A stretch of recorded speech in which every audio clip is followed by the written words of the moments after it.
Asia? Yeah. Want me to set the alarm or no? No. It's coming down now. It's coming in there now. Yeah.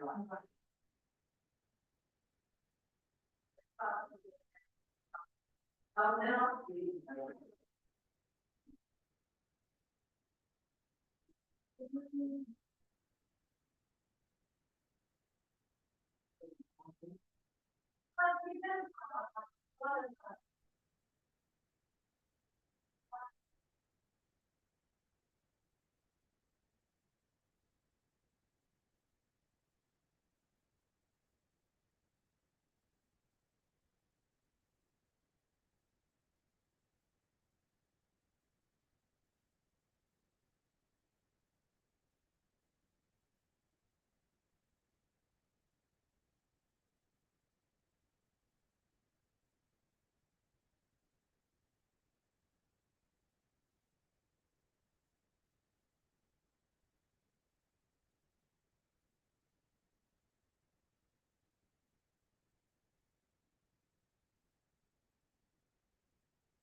Forward. Good. Getting cooler, you're getting happier. I am.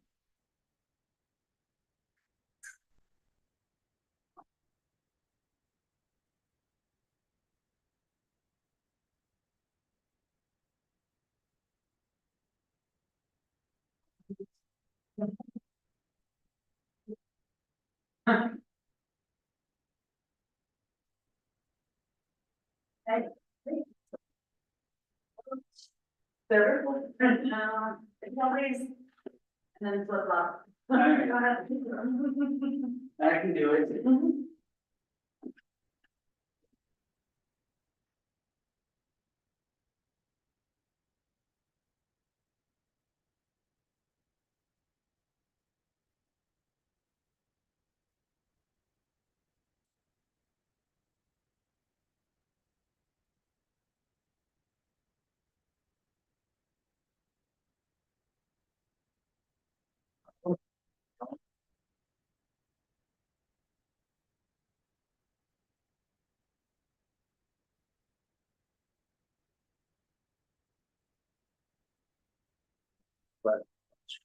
What's that?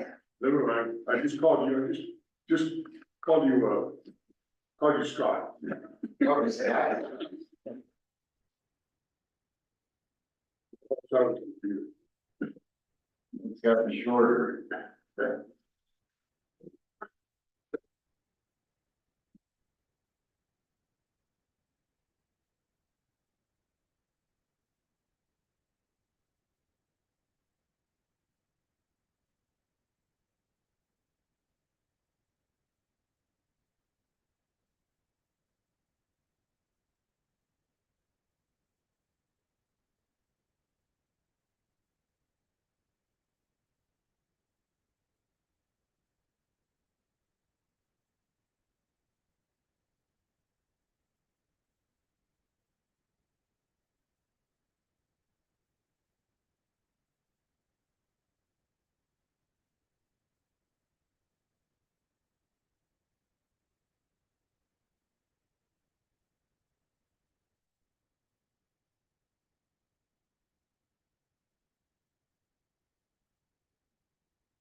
Oh, yeah. Pretty darn good. How are you all? Good. Same.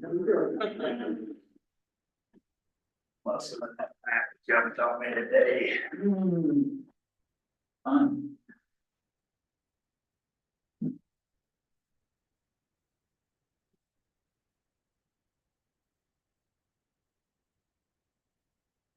Yeah, very good.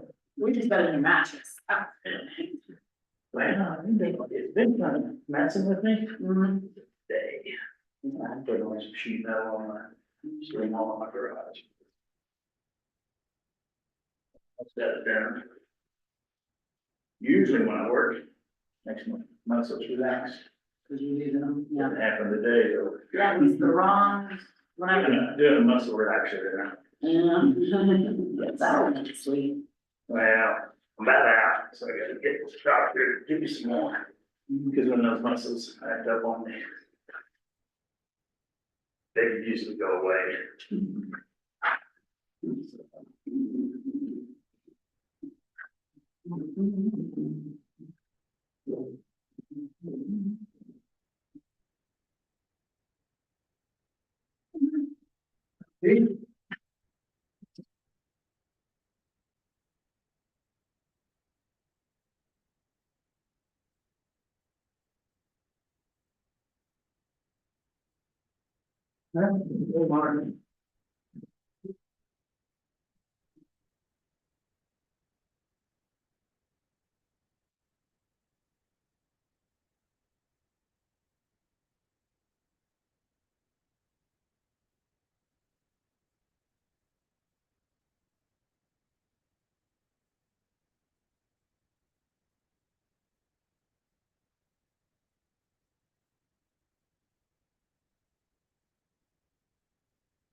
But agent should be back by 6, so that's kind of minutes.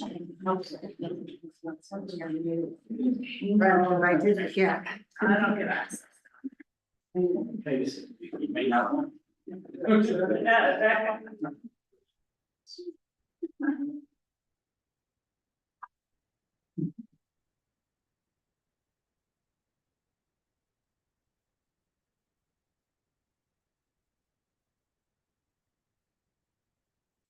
Sitting in your. Yeah, don't worry. Turn around a little bit. Yeah, don't worry. It goes good.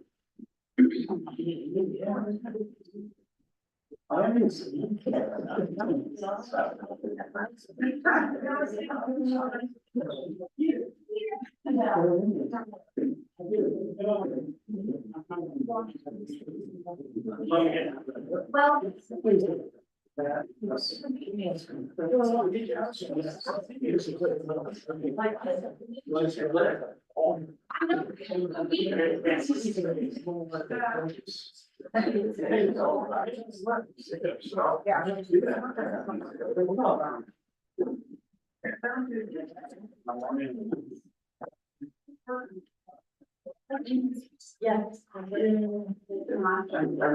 almost there. Okay. Thanks for this. Yeah.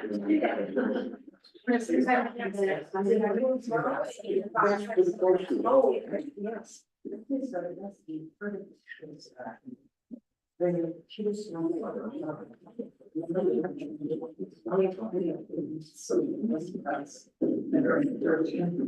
And sort of. And. No.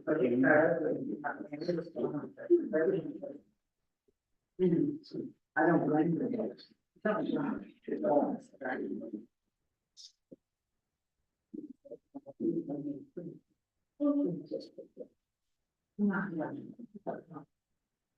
Is John? What's that? Is John? No. it is.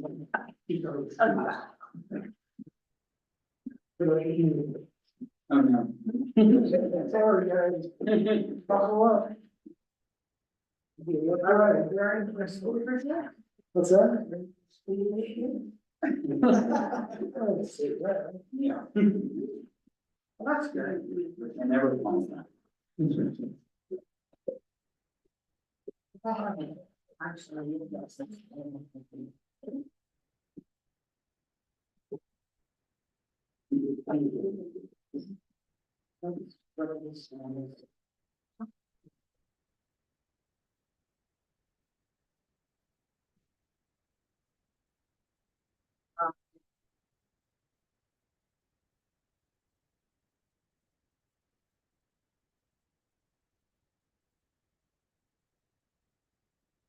And 2016 was the latest copy.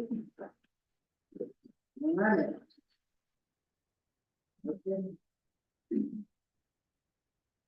Yes, Susan, are you ready? Okay. All right, John Eaton, Sean Platt, here, Sydney Neely, here, Betsy Blakesley, here, Keith Crosser, Here. Mark Reynolds, Bob Hamilton, Here. Frank Ganser. Here. All right. Oh, how about approval of the agenda? Anybody have any additions to posted agenda? I'd like to add a small conceptual, Okay. Anybody else? Going on. Yeah, well, I was to track, a national register. So, Robert? Rick, did you have anything to the agenda? Good. Okay, somebody make a motion? I would note that we adopt the agenda and it's funded. How about a second? All those in favor say aye. Okay. There we go. Members of the audience who have 5 minutes to present any matter or concern to the commission. No official action may be taken at this time. Anybody here for the audience business? Okay. How about 415 Rose Street? Diane, you want to come up and just grab that chair up front here? Please.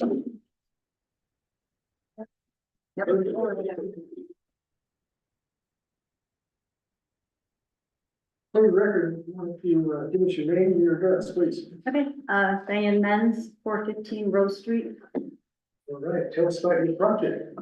Well, we need to have a walk-in cooler put in the exterior of our building Okay. outside.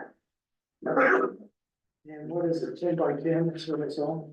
I don't have the exact measurements that, we haven't ordered it yet, but it's gonna be about 10 by 10. One of the questions I have, is it gonna be sitting on a concrete pad? I believe you probably will have to do that. I would recommend it. Yeah. How about the compressing unit, is it gonna be on top? I believe so. That's the one that we're looking I at. would suggest, I've done a number of these, I would put it down on the side where it's serviceable. On the side, okay, Yeah, it won't catch as much dirt and stuff. okay, appreciate that. Commission, what do you think? Dr. Cooler? Dr. Fuller, what does the cooler look like? I'm looking at it. Is it going to be just metal, painted metal, or? Yeah, it'll be pretty much metal and it'll be very similar to what Steve has behind the Grinnell Pass Brewery. Key thing he said. That's painted metal. Yeah. He said behind.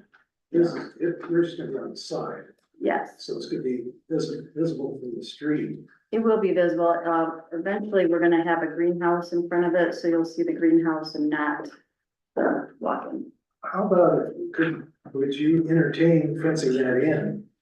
Some kind of fencing or whatever, or For aesthetics, yeah, We do have, I don't know where it is, Screen. page 50. lattice. Well, It's 8 feet tall. Yeah, it's a regular standard walk-in cooler, they're usually. Yeah, but I mean, They're 8 foot. they're 8 foot tall, Yeah. okay? And it's sitting behind or close to behind where the utility meters are. That's the side yard facing the stone building. Yes, but it sits Toward the back, yes. towards the back behind the, And we could like put lattice up there and have things growing up the side or. You know, we probably want something that's more, they gotta be able to walk in and out. well, we could Oh, have. sure, they have a wooden door. They have a. Fence. Right. Right, But we would wanna see what the fence would be that we would. Cause we have to approve that. so would we have to go through the process again for that, or? You get a lot of. I think you can, yeah, I think we can go ahead and approve it tonight, and just bring us back to the fence at some point. So that way you can go ahead and order it, Okay, but, Which one of these? we haven't actually ordered it yet, we're kind of, Does it make a difference to it? no, they're basically all the same. The metal finishes more. The pan metal gets that, so it's painted and it's blends in dark. Most of them come in silver. You just paint them black or whatever. I would suggest that we paint this one to match the building. So, White. yeah, there you I mean, just paint, and if the building's white, right, just paint it white. So it looks like it's, you know, belongs there and is a piece of the action. right, Do we recommend putting fencing around it? go. Yeah, it's gonna need to be fenced. Yeah, I think It's in our book. we're gonna see the thing that's gonna need to be. On page 58, book 2, it talks about utilities. Because it isn't, no, yeah, you're supposed to screen utilities. Unless you call it service area and it says to screen that too. so does Steve not need to have his fence because it's behind his building? So, Does Steve not have to have his fence because it's behind his building? probably is. Yeah. But because you're screening the view from that street, yeah, because when you look straight at your building, it's right Right. there. So I don't, you know, Just I would a agree. The 6 foot fence is all we need, because you can't go 8 foot. no. And it could be a cedar wood fence or, something made out of, that's what we've been doing. What public services, they used, We used a vinyl or a composite. A composite, it wasn't a vinyl, It was a composite. It was a composite. Okay. It's like the vinyl, they didn't. And are we saying that it can be solid or it can be sort of a lattice that whichever they wish? I think it has to be solid, you don't want to see through it. Yeah. Depending if it's weighted. You wouldn't, it's painted right. You go with It's white. the fence is like 4 feet solid, and the lattice. Yeah. Yeah. And it falls in that. Really want to remove the compressor too. Yeah, that's utility. That should probably have some kind of screen around the existing compressor that you're showing there. Oh, the air conditioner? Yeah. Yeah, that's been there, and even if it were. Actually, right now, it doesn't work. Another problem in my head, I'll try the performance. But are you saying? If it's boxed in just like that, it'll affect the performance, because it doesn't give much air circulation. We used, Unless you do it staggered. We used, what we use in courthouse. The staggered. Yeah, yeah, as you go by the courthouse, there's a brown fence that's around the whole air conditioning. That is, you know, slightly staggered, and it was made brown because of the courthouse.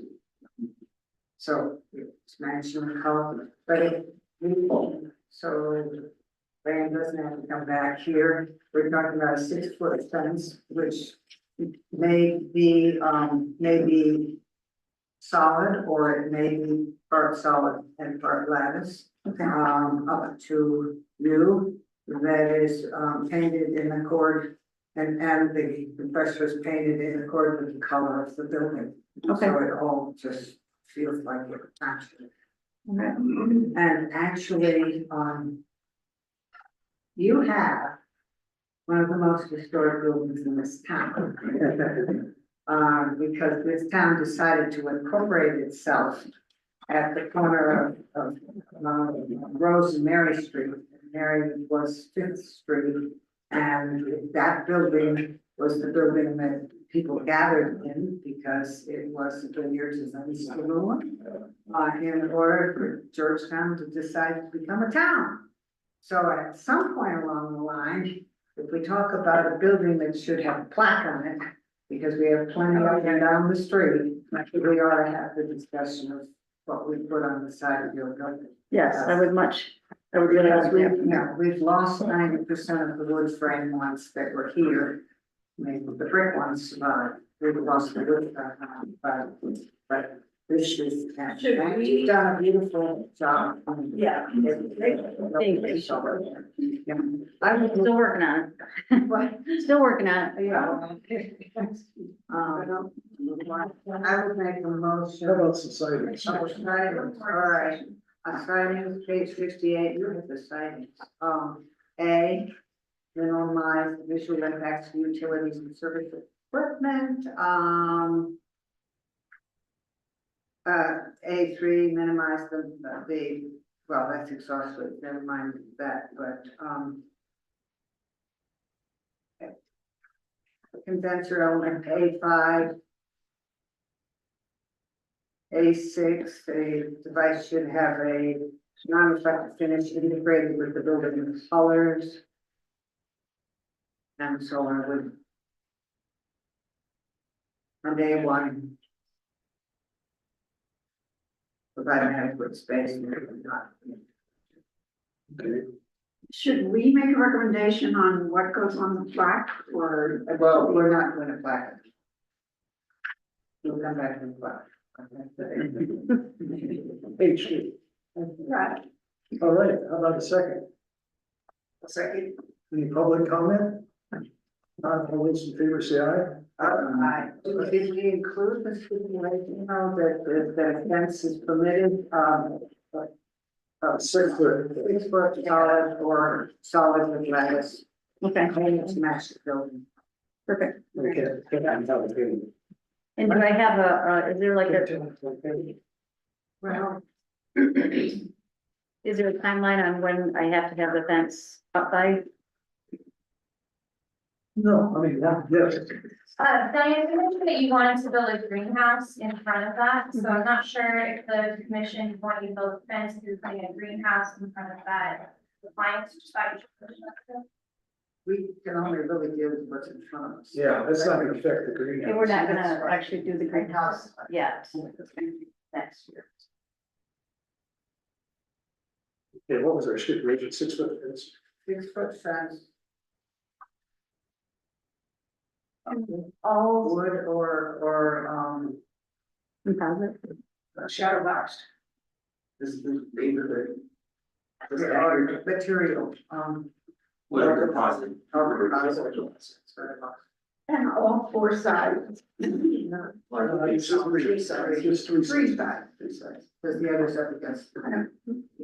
But if you put that compressor, the reason I say the compressor unit should be on the side is because it's on top, that's more visible too. Okay,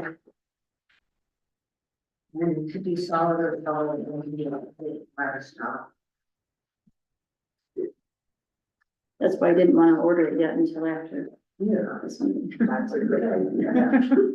Get the compressor, put there a sign in the building that says where you are? No, Okay, is that We're not there yet. intentional?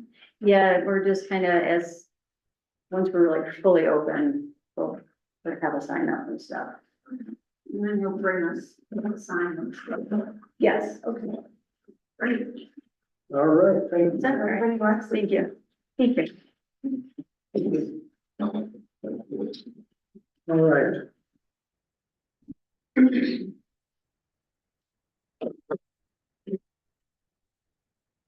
Okay, Max, you're up next, grab the chair there. That's what you're doing.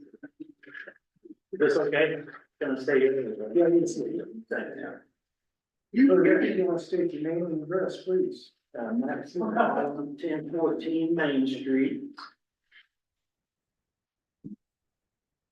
And tell us about your project. I'm putting my railing up, my wrought iron railing above on my recessed patio. And you had a whole permit for the patio and everything. So again, You had a permit for the patio. yeah, Right, yeah. and you just didn't have the fence on it? Pardon me? The fence just wasn't on the permit, correct? Correct. Correct.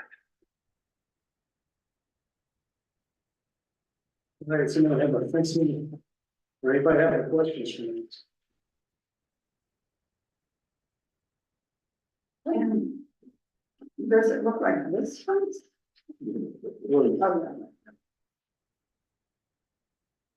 Okay. Books, so page 52.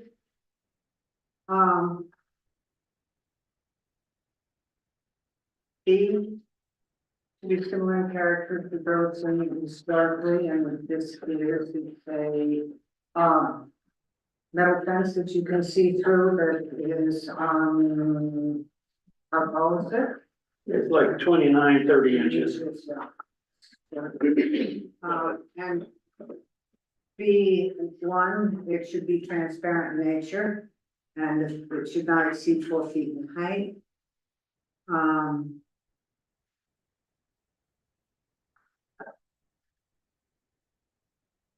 D, the fence materials include iron, wire,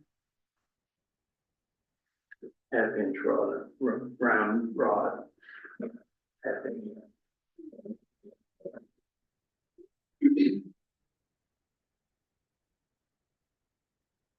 I'm sorry, Cindy, what page were you on, 52? 52.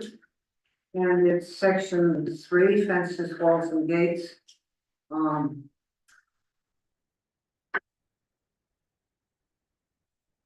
Okay, anybody else have anything to add? It's gonna be painted black, actually. Black.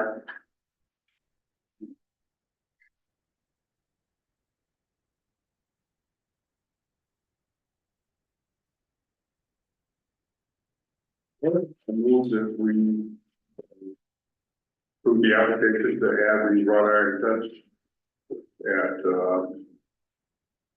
1014 Main Street. I'll second it.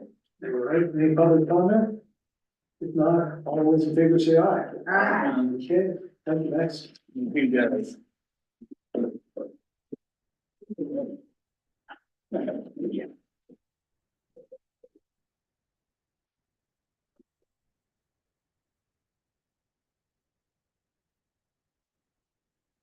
Okay, Miss Lindsay, you're up next, come on up.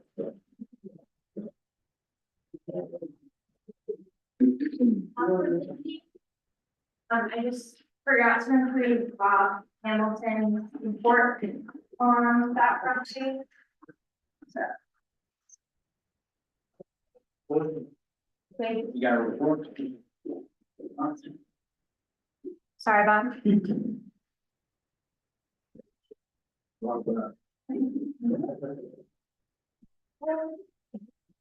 For you. Okay.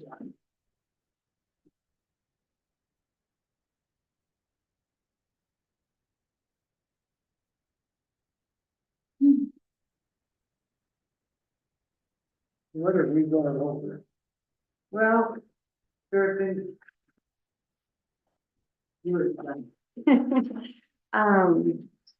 So the project is still somewhat ongoing. It's going on 4 years now. It's been very slow, unfortunately. So I guess I'm here asking for an amendment to my original application.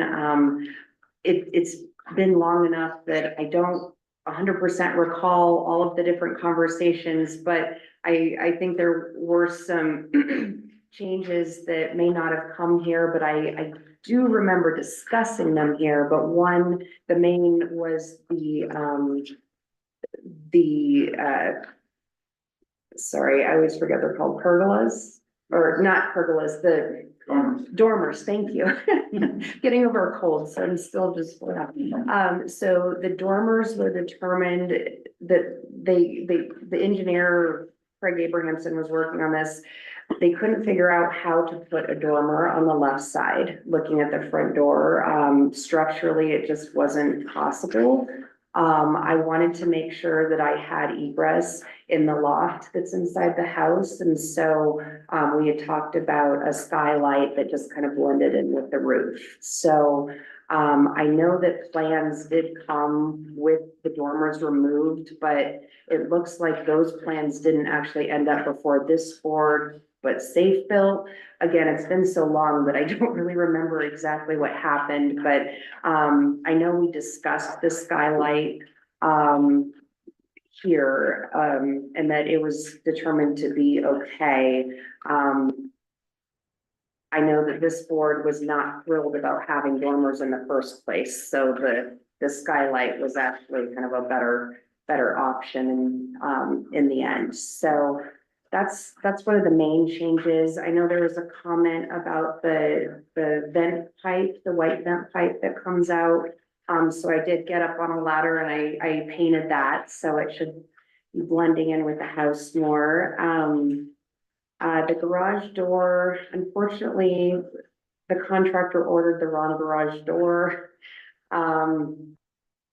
And has not yet fixed that. We are working on trying to get that taken care of. He was not able to find a solution for a metal corrugated door that was discussed here. I had asked him to put in a flat panel door that matched my neighbor's home, thinking that I could then attach something to it to get that same effect. So I'm working with Craig. And he has some ideas, so I do think we will be able to do that corrugated metal garage door by attaching some pieces of metal to the existing door that's there. The driveway, the patio outside, the two double doors there. There is a plan, the contractor has assured me that he will come take care of that.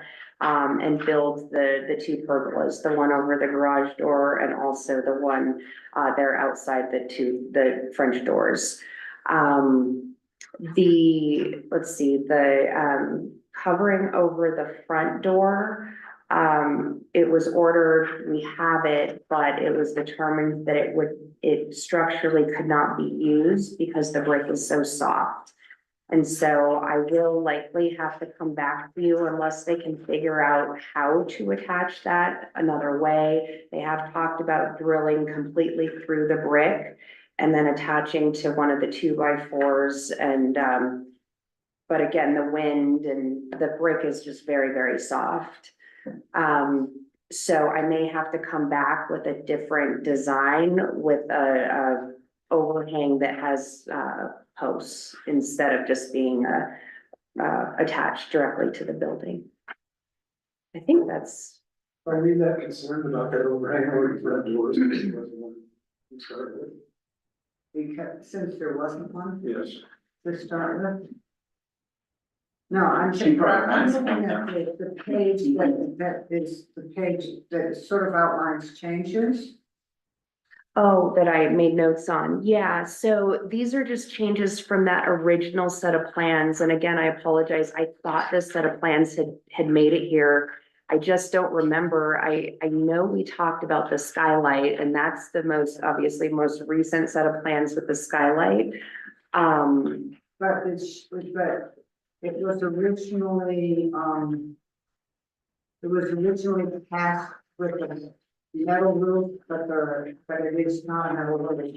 The contractor came back and said that I could not afford a metal roof.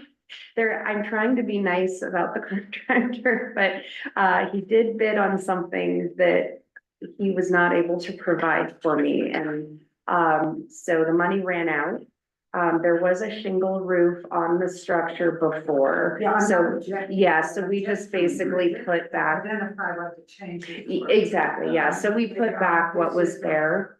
This is not a plus, this is sort of an attempt to identify what changed. Sure. We don't have the dormer, we have a skylight, we Mhm. don't have the metal roof, it is a shingle roof. Yes. And actually, it's more appropriate. Okay.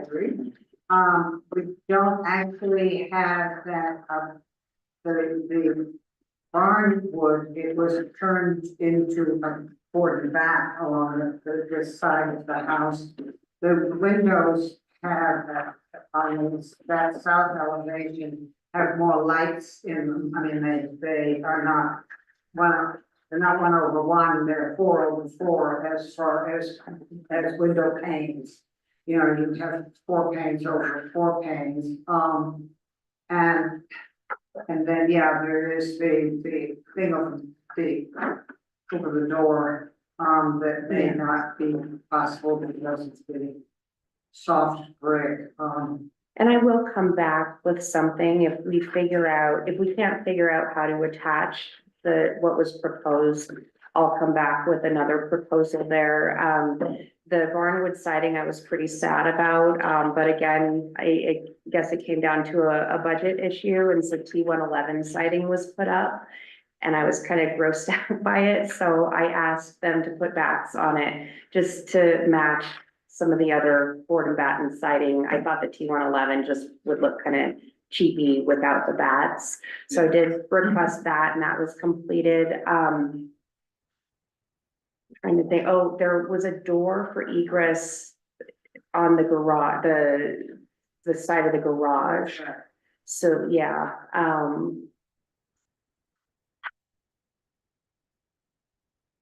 trying to think, oh, and then I guess it's correct on these plans, the old plans had a wooden panel underneath the big windows. And the wooden panels, they just couldn't find something that was really gonna not look kind of fake, without actually installing doors. So, they ordered the full windows, which I actually think are beautiful and really match what was there originally, back in the structure was done in the 1890s. what kind of windows? They're called domes. The big windows that face Rose Street, so, Does it have those- panels underneath? Or is it just tall windows? They're just called. yeah, versus having that wooden panel at the bottom, the window company, it was gonna look fake. And we did match the grids in the windows to what was existing on the historic structure. It wasn't there when we bought it, but in looking at photos and whatnot, so.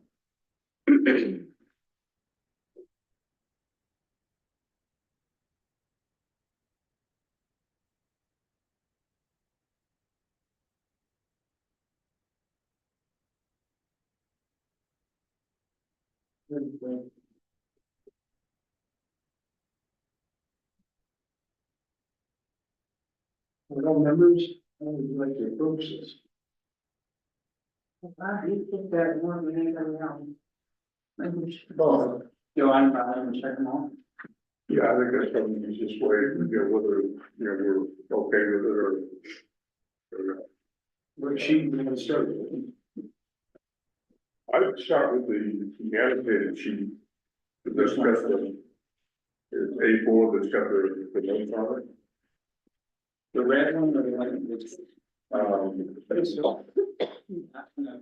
Yeah. This one is the- And I'm sorry, Bob, is this the one that you made notes on, or is that the one I made notes What on? you make, Oh, got it, okay. basically the same thing. I would just start right at the top and, I mean, are we okay with the outline of the skyline? It's not my mind. I actually remember the discussion. Yeah, that's, I was trying to, That one we did. yeah, I kept thinking, how did these plans not end up here? Cause I know we talked about it, so I I think apologize we for talked that. about it conceptually and it never. It, okay, that's, yeah. I do remember that being.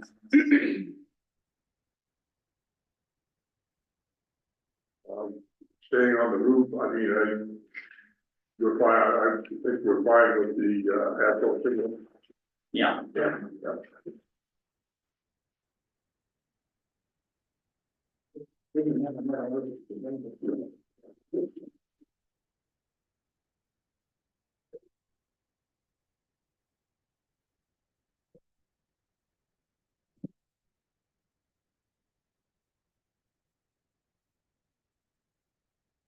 As far as something over the door, the main entrance door, do we care either way on that? No, I don't think so. It was supposed to be a metal frame. Yeah, so what was purchased is the raised seam metal. And it attaches kind of an industrial looking awning that attaches above the. Well, my thought is that that was because you had a metal roof. That was in part because the metal was over the metal, and at this point, to put the metal frame over the door introduces metal where there has been no metal. So, I mean, do we even care that Well- it ever shows up? The only other thing I would say is that from a personnel access, it's nice to have that rain shield over there. I Yeah, speak that from has been an experience. issue with snow, and whatnot, and I do need to figure out gutters at some point, save up some more money. Well, if you put a gutter there, because you're coming out, that's gonna solve pretty much Yeah. the rain problem. Yeah, Without the gutter there, it's gonna be, and that may be the best solution, honestly, is just get gutters put up, and so that way there isn't anything covering that, because it does kind of cover the arch, the brick, inlaid design and yeah, whatnot, because in the so. winter time, you'll get run off and move. Yeah, exactly, exactly, Yeah. Take care of it 90% of the time. yeah. So are we agreeing that the metal frame is not necessary? Yeah. Okay. I think it never really look worse. Front porch awning, front porch awning.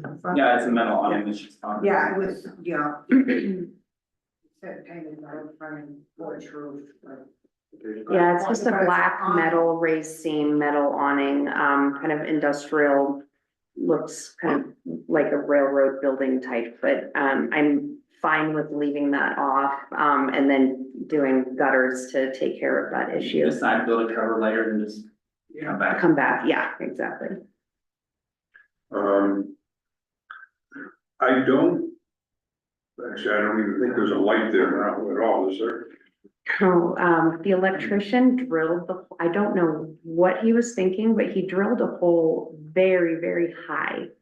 A light that high would look strange, and so I've been talking with them about the contractor, like, could you come back and rewire that? They wanna put like a box and the tube down, and I said, no, really don't want that, please don't do that. So, the light, just, it has to be lower. I have the light, it's a smaller version of the one above the garage, which are down facing lights.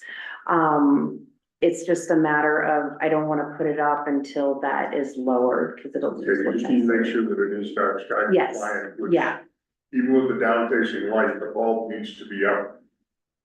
You know, you took a plane across the bottom of the shade of Right, the light, okay. the light needs to be up inside that. okay, okay, It was probably drilled there for the awning, so they were going to the awning. Since the Well, awning was- that may have been what he was thinking, not realizing that it was a metal awning and not something to put into it. Right. Yeah, That's it was. probably what it is. You probably get to it from the inside. Exact, that's what I told them. I said, just take a piece of drywall out. It's not a huge deal and we can drill through a different spot. It's just unfortunate there's a hole there now. Yeah. So did he do that? Without you being there? I'm sorry. Did he do that without you being there? Was it like surprise? Well, he was there in doing all the electrical work when the house was gutted and that was part of it. It was before the drywall, all of that. And I saw that and they said, oh, well, we can fix it later. We'll come back and fix it. And then it just never. But I am gonna stay on them about that because I do want a light there. And it just needs to be lower because it'll look really silly. Okay, this does not show that. Right, but that one's safe though, this is what we. Yes, I understand that, but this is, okay. The windows in back is sort of front, but it's on the east side of the building. Will continue to look like that. Sorry, say that again. Yes, yeah, that's not, yeah. It's just the two things are. Yeah. Yeah, I mean, why would we do that? I mean, the windows, were all in the original. Yeah, in most of the windows on the original were, essentially 1/1. They are now, multi-pane. But they are the same overall dimension. Yeah, they didn't change the elements. Yeah, I mean, Other than the false it panels. doesn't look like it. Well, with the exception of the one in the front that has. Yeah, it had the false panels. But the fact that the front, you know, the front, two big windows in the front are multi-pane. To me, that sets the tone for the whole house, so I think the multi-pane kind of blends in with that, and I think it's probably it's good with what they did. The windows look big. It reflects the history of the building. Yeah, And I do have some photos from, I don't know what year it was, but when there were like, I guess, doors in those openings and they had that multi-pane, they were white. And then they had that wood panel at the bottom, but again, unless I had actually put doors back in there, those wood panels just would have looked kind of cheesy. So, yeah, I'm glad you're happy with the windows. They're a big cost, probably a third of the budget.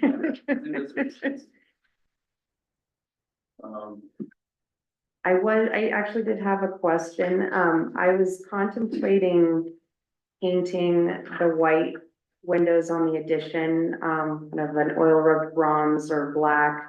I think the white is a little too like intense now that okay. So if anyone knows how to paint aluminum clad and make it stick, let me know. I was gonna try sanding and then priming and then using spray. you know, Larry, the paper, I don't. he would know. Okay, okay, There's a primer you can get. okay. Yeah, the white is just a little too intense, so, Yeah, just gotta okay, get the right primer and then. okay. Okay, Okay, so we've covered the dormers, the windows, the roof, the, board and back going to the, on the, south elevation, about the door, the egress into the garage. I'm fine with Yes, that. And that's right. so that it blends in, Yeah, yeah. and once you look for it, you don't even know it's there. Yeah, well, Door looks fine. in addition, it's not part of the original building. Is there anything we have missed? All lights should be dark. Yeah, and, I do plan, I'm really hoping this is possible, and I think if anyone can figure it out, Craig probably can, that corrugated metal for the garage, so For the door. for the garage door, yeah. Well, I wonder if that's gonna make it look worse. Yeah, I don't know. I really You know- don't like the raised panel It's not like garage it's the door. same. Glenn's right in now. Yeah. Yeah, Glenn. Yeah, it's just, Yes, it would be better if it was the flat. style doesn't fit the house. I really don't like it, but, if you're, Better if it was flat, but I don't know, for David, I was gonna make it look better. okay, Might So- tack it on. Yeah. Can you tack that on? Or would you have to? I think you'd have to replace, You can screw it to it Yeah. and just, yeah. Well, it's a matter of whether if you can adjust the depth from the face back. Yeah, yeah, that was the concern with the metal too, so I, Work in slightly. Back out there. Yeah, you got through it. Right. Yeah. You can even build down the board now, maybe better. so you'd put, like a wood panel over each piece and then do the bats to match. And then you make cut Yeah. your backs down there too. So it's not quite so thin. Oh, I see what you're saying. Yeah, let me talk to Craig about that. And then I guess, yeah, and I can come back to address the garage door if you want. I guess my only other thought would be just, I'll save up a bit and just get a flat panel door that would blend in instead of those raised panels. Well, are we okay with the door the way it is? Yes. yes, Oh, okay. but it's on, it's up to you. All the rest of it is on you, whatever you want to do. Okay. Okay, From but, your perspective, you probably don't want something to look tacked on, but. well, yeah, and that was my main concern about trying to do the metal was if it was a single panel and you had a single sheet of Okay. corrugated metal, but you're gonna have 4 pieces, Yeah. so, With gaps, yeah, because it's gotta have gaps in it. exactly. So, would I need to come back then if I end up replacing that door with a board and batten or, flat panels? I would just come back, audience business. Yeah, yes, just let us know what you're. Okay. Application recognition. Okay. Sure. Anything else, Bob? Well, the metal bulkhead, and I understand what that's all about, being from New England, because metal bulkheads virtually in every house like. That's right. It just, to me, it makes sense. It covers the access to the crawl space. I mean. Oh, that's right. And that is. You're gonna eventually paint that to something other than red. Yeah, so that actually hasn't been installed yet. It's just sitting over. And landscaping hasn't been done also because I need to have someone, and Craig is talking with me about this, bring more material in to level the lot, because right now water is just going down there. So once I get there will be a cement, concrete piece poured that will hook onto, and then if you have suggestions on paint, I can do it black, I can do it, but yes, that would be painted. And what about the little awning pergola, whatever it's called? Over the garage, Yeah, the plan is to put that, there. I do think it would look nice and kind of break up some of the dark. So the plan is to have a natural wood pergola, like treated wood pergola above the garage, but we don't have to do that. and you get the pergola over the patio. Yeah. Yeah, I think something over the garage is nice, to kind of break that front up. Yeah. That was on the original plan, right? Yeah. Mhm. Yeah, so we Yeah, have that's nothing to not, do with that. that's not in the. Most everything that we've gone through has been on the original plans. So we shouldn't have to do any sidings on it. No, I think we could just Okay, we done. make a list of what the changes that we've agreed to. Right, and that's pretty much on that. Yeah. Because if you want some sidings, you can go to the materials and you can go to how we put it in dialogue and those kinds of things, because we have those kinds of sidings. I did 2 signs for this. I did do sidings for this one. Yeah, yeah. Well, let's use. Yeah, you've got the, page 68 with the building done, and page 7 with the windows. Yeah, the side of the door. Okay, if you're happy with these sidings. Yeah.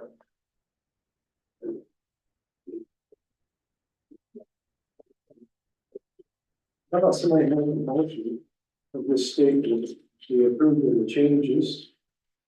Or, list of sidings. There's actually a couple more things. So one is this piece up here. So that I just need to order and we'll install that. It'd just not be a louver. Just, yeah, just like the slats, just to kind of break that up, and that'll be painted the same as the building. Sorry, I just noticed that. And then, I did have one other request that I may or may not, I can't remember if I put that on there. Next to the garage, I'd like to, the door that's on the side of the garage, I'd like to put a light next to that door. And it would just match the lights that are on either side of the French doors. Like, you're gonna have to do that, or would you do that? Oh, okay.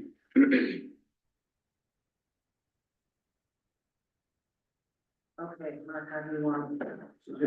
Outside, if we don't want sidings or things we want. Why don't you just read them into the record, the sidings? Well, starting with the one here is, page 55, chapter 6, and that relates to garages, and D1, a garage door should be designed to minimize the apparent width of the opening of materials in the door similar to that of the wall structure, and the percentage of the building front should be minimized. And so that would do for the garages on, roofs on page 68, but there's also a spruce on 68. C1, skylights may be considered, and may rebounded flood to be, and C3, they should not be the dominant feature, which they are certainly Your not. pages are. That's on page 68, and it's C and C, 1 and C3. And it's C5. It's all non-reflective. Then page 70 for the doors and the windows. Section I, the new openings to be seen, similar location, size and types, but it's not so much the roof openings in this one. I would put H that, the original designs are followed as closely as possible. And because they have been, followed as closely as possible. And there isn't a siding for it. Roof materials are on page 82. And it's section 6, B. And B1. And B3, because the composite shingles are reflective of seen historically on this building more than the metal was. Okay, that's. Anybody else have anything? All right, how about a motion? I move that we, I guess amend the COA. Is that what we do? Yes. Amend the COA for. For 1036 Rose Street. To incorporate the changes as listed. Okay, I got a second. 1 second. Any public comment? If not, all those in favor say aye. Aye. Opposed? Okay, you're done, Liz. All right, thank you so much. And I would love to come back to talk about a plaque if you think it's appropriate for the structure. And then also just to give you some peace of mind that it'll be there for a long time to come, we just lifted the structure. I don't know if anyone has information on the fire, but there was a fire at some point underneath the structure, so all of the support beams were charred. So we just lifted it and put a huge drainage system under there for the water and, yeah, so it's, Because it is at a low point. also. it is, yeah, there's a lot of water that goes through there. Yeah, Over drinking. so I am applying for tax credits for that part of it. Yeah. Thank you, guys. Thank you. Thank you so much.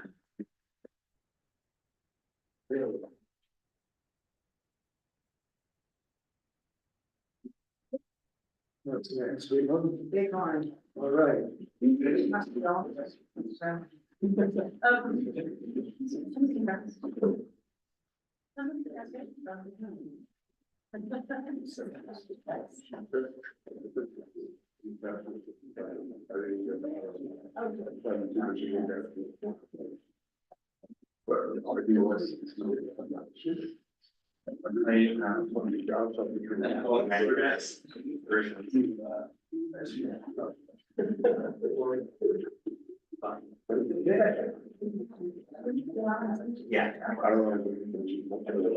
Yes.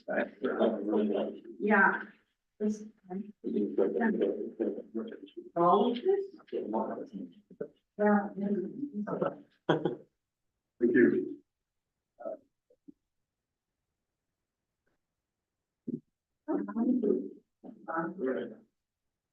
How's everyone doing? It's good to see you all again. I'm from Creighton, if you don't remember, and it's my brother Price. Kurt is getting hip replaced right now, but he sends his regards. But yeah, we're here just to do a preliminary review for, you know, the next phase of this project. It would be the last phase here to wrap it up. We're kind of bringing today, we worked on site plan. We've worked on kind of getting the initial design documents that have floor plans, but also all of our exterior materials. We didn't have color when we submitted, but we just finalized kind of the exterior look for you guys to review yesterday, which is kind of the second packet in here. And then, you know, our full design documents in the back. Kind of order of operations, I was hoping that we could start with the site plan and get y'all's feedback on that. These buildings are in mass, a similar size to what is currently being constructed. They're gonna grow, you know, a few feet on each side to make a little bit more space. They're gonna be 2-bedroom condo units on 4 on the top floor and 4 on the bottom floor. Similar, like kind of breezeway structure. Excuse me. Yeah. Is this, in relationship to the project you're on now? So the project I'm on now is this, the left side here on the site map, yeah. So anything to the left of Kinnickinnick Lane is stuff that is being constructed right now. Yeah. And stuff to the right side over here is, this phase 2 So area. basically where that chain link fence is right now. Correct, yeah, where the fence is. And this is kind of the lot where all those or the modular boxes were stored, in July. Correct me if I'm wrong, but I thought we had a discussion that was gonna be built on, at the last, am I correct on that, Bob? But I remember, maybe 2 years ago now, or a year and a half ago, there was discussions about changing from townhomes to micro apartments. And there's a whole, I don't remember any of the details, there's a whole discussion about, what the zoning required in terms of residential units versus commercial units and all that, and I thought that had all been maxed out, but I mean, that's really not for this commission, that's a I'm just trying to lay the planning commission. Yeah, I can give you guys some insight on there. So, we based in the Gateway mixed use zone that we're in, what our restrictions are 50% building coverage for multifamily use. Multifamily use is considered an apartment or a condo building or a townhome complex. If anything that has 3 or more units in it is considered multifamily in the code. So this site plan here is compliant We have like another version that shows kind of all the numbers on how the building coverage sits and the green space and all the calculations, so that it is kind of compliant with all the work that we did with the town kind of last year on making sure that the site and everything was kind of documents were updated, that we're meeting code and meeting kind of the look of that area, yeah. And I guess the other thing that, this may be why I'm here. And these really are outside of our commission in terms of things that you running around, but in terms of utilities, water and sewer and all that, is the capacity there for that? So, I mean, and this is just a preliminary, we realize that, so before you come back with the DRC COA approval, all of those things need to be resolved, and Kasia will be tracking all that. Yeah, Make sure. of course. that all the things that are required to allow you to build. We got to the point where we want to see that all those boxes are checked before we get into looking at the architecture. Yeah, I mean, our civil design's gonna come after we get DRC approval. Like, we're not gonna go and spend money on designing an entire construction site, civil infrastructure, if we don't know that we can build. February of 2023 is when you came in and showed open space on where this is. Yeah, we just hadn't made a decision on what we're doing in that side of the site. But yeah, this It is, was labeled as open space and. Yeah, yeah. And stuff shown there at that time. I remember him sitting right here in this room saying, this is the last one you'll have to look at. That's what I'm looking at. That's right. That one. yeah, so, That's what you had in February of 23. yeah, and just to be clear, because we're here with the design review board, just, we want to get feedback on the design of the site and obviously the buildings and the architecture. We've already discussed with the town about what we can do legally on this site, and this is compliant and meets that. Right, but Yeah. you must understand, we have a little crisis of trust, right? Oh, in yeah, what you yeah. say, Because what you had said to us last time was that this site was not going to be built on. And somebody stood or sat right in the position that you're saying and said that this project was the last project, and that project was That's not. part of the reason we approved that, is because that was gonna be the last phase. And, so yes, you are sitting in a crisis of trust. Okay, yeah, and I apologize if that was a message that was conveyed by Kurt, but at that time, like, we didn't have any plans to build on this side of the site, like, we were looking to sell the property. But we've been working through construction and through the design of this phase, and we've been having a great cadence with the town, and as we've been working through the current phase that we're building. So, we were excited to kind of proceed forward to finish out the project. We're here again, I want to kind of keep our conversations into what we're here for, and it's kind of to review the site plan and the design and get a preliminary review. And we should have some reason to believe you. Yeah. But we believe in what, yeah, just, Should we, Well, we should have some reason to believe that this is actually what you want to do. Well, were there stipulations? We have no reason to believe anything you say to us. well, I know, I mean, this project has changed like ideas and plans for this over the last 7 years, but that's kind of the nature of the business of real estate development, is people's needs and cost and things get changed over the years, and that's just how this site has progressed. But the initial intention for this site and for these areas were residential development, and this is still compliant with what was originally discussed in the plan. We're just have reduced the amount of buildings in this area, and we're also like in compliant with what we can build here based on the code of Georgetown. When it changed from townhomes to micro apartments, wasn't there a stipulation on that you were maxing out the number of units or something? No, I don't think it was like really, Something like that. yeah. But yeah, I understand. And that's why the green space was. Yeah, but we're again, like, we have already worked through this all with, your counterpart last year about what we can do on these lots. The Board of Selectmen. Board of Selectmen, yeah. So, We may have said this and this and this to your commissions, but we didn't really mean it. We meant that we were going to develop this completely, and so we Board of Selectmen are telling you now we have the legal right to do that.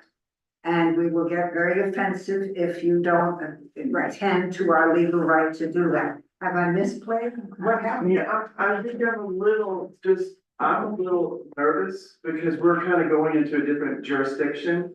This is design review. Right. And we're talking about land use, this has already been handled legally. Yeah. And so they have a Yeah. right, Yeah. legally it's been handled and it's a right by use of what they're bringing to you. That is not in question for tonight. Okay, let's just start over. Yeah. Tell us what you're gonna do. Yeah, so we have these, on the, to the south side of Kinnickinick Lane. We have 7 condo buildings that we're looking to construct. Seven, What? only 7. These 7, yeah, sorry, yeah. Two. Yeah. They're two. Each of these things, This is one. it's one building. So it's 14 squares. No, sorry, it's just their one roof line. Ish, what you're seeing is the breezeway in between, but this is all it's one roof line. We have an external breezeway that goes. Just like the buildings that are. Exactly, yeah, these were we took the building design of what we have and we improved upon it with increasing the types of materials and like quality materials on the exterior. We increased like windows. We were trying to make a more aesthetically pleasing, site over here to kind of differentiate a little bit for what we have on this side of the site. So we need to make a recommendation. Yeah. When you're coming to the design review committee, we clearly have the authority to make commentary on the architectural renderings. So here's what doesn't work, and this is strictly from a sort of business presentation standpoint. What doesn't work is, we've got this all figured out, and we already talked to the town about it, and, so just sign off is the message, and we're not gonna do that. Yeah, no, I'm trying to get y'all's feedback on so we can go back to our team and be like, to rearrange site plans, building positions, the architectural look and all of that. We're here trying to get feedback from you guys, and that's what. Yeah, no, I know. No, we're fully here to work with you guys, yeah. Yeah, no, that is. Because the message I was getting, we've got this all figured out. Yeah, no, and I'm sorry if that's the intention, that's not the intention I was trying to convey. We were just have spent time on what we have a right to build here, and that's all I was expressing is what we're presenting. Yeah, just by code. By code, they are residential, multifamily. Yeah, so I just wanted to let you guys know that this is compliant on the code base on how these buildings cover the land that we're looking at. So one of the strengths of this particular commission is when people present to us, we try to provide feedback based on lots of other things that have happened in the town, so forth, and this should be very cooperative. Yeah, no, absolutely. Okay, so I just want to make sure Yeah. that you are open. Definitely. Open to cooperation. Yeah, no, we've been working very hard this summer on just our cadence with the town in general across the board and all agencies. And, we want to present something that everyone's proud that is standing on that site, and it's very visible. We're trying to spend a lot of time this summer working through that. I met with, Beth earlier this this afternoon to talk about the trail and a lot of improvements we want to do along the lakefront to kind of, that will coincide with this phase too. But we're here. We want your feedback because we want to build something that you guys like and that you want to see there. That's not the case at all. It follows the DRC guidelines. Right. And so, which aren't they approved by the Supreme Court? State. Yeah. Not fine. Well, in a sense, they are. So I just take a deep breath because this should be fun for us. Yeah, no, I agree. No, let's take a step back and yeah, no, definitely. Just to go back on, kind of where we started. The reason I think Mark and I brought up what the general understanding was back a year or so ago. And it was focused on, before we want to redo things, we want to make sure that the legal requirements of the town have been addressed. Yeah. Rick has said that they have, David has said that they have, that's fine. So we're at the point where we should be looking at, what specifically do you want to build? And I think that's where we're at. So you have the ability to build this,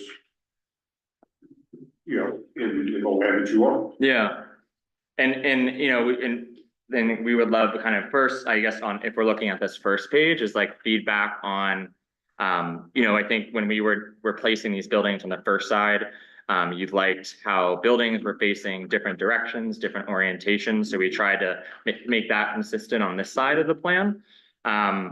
As well as not having like really straight through parking and kind of anything that's like really straight and like not very interesting to look at.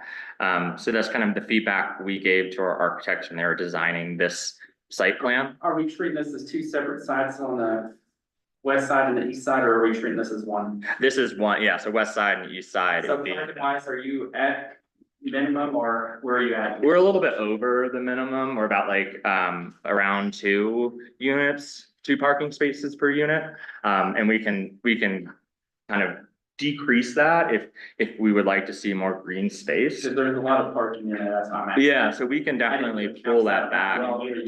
I was gonna comment on the parking where you have the large lot right up on Argentine Street. Can we move building 13 down? Can those two buildings come out to the street more and the parking lot? Or you On could the just other side. offset it, because if you Yeah. offset it like Because He also that was says like one, and you that, did address then it that, kind of breaks it up. that's Yeah, one of the comments we had on, Move it lot down. 5 stuff. Sorry. Absolutely.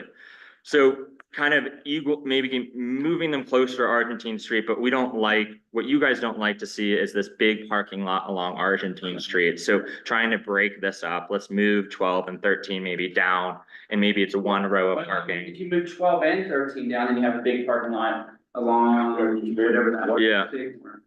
And I'll see where we are with parking, because we could, you know, I was thinking we could, So there's smaller parking lots. yeah, A large But parking if lot. you move, and one of the things I would say, because, yeah, the DRC is actually instructed in our guidelines to look at positive open space and the whole setting. Yeah. That is a portion of our guidelines. So, yeah, while people say it's just about the building, no, it's about how an entire area looks. absolutely, yeah. We're not.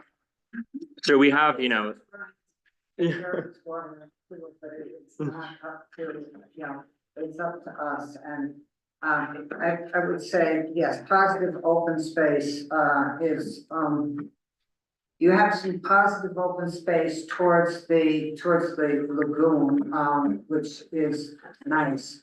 But the whole front end of this is jammed with building, and if you think that all of these places parking lots are gonna be paved parking lots, we have sort of sunk that front thing in asphalt. yeah, no, I agree. That's not what our town looks like. Yeah, no, totally. Not what our town looks like any place. So to actually, well, swing one of those buildings forward even and basically the other way in 12 and 13. And that's what happens in the landscape between buildings, like between 14 and 15, would also end up being important. What happens to the landscape around the buildings? One of the difficulty in lot 4, block 2 excluded, is that there is no landscape, basically. Right on It's a whole that, series of yeah. towns that are stuck there in a cloud of dirt. Yeah, And that's the landscape plan for this thing is going to be critical. right, But where you put the garbage things, all of that is going to be critical. Absolutely. And what it looks like from Argentine Street, but what it looks like from living there. If you're making these be higher end in the sense that,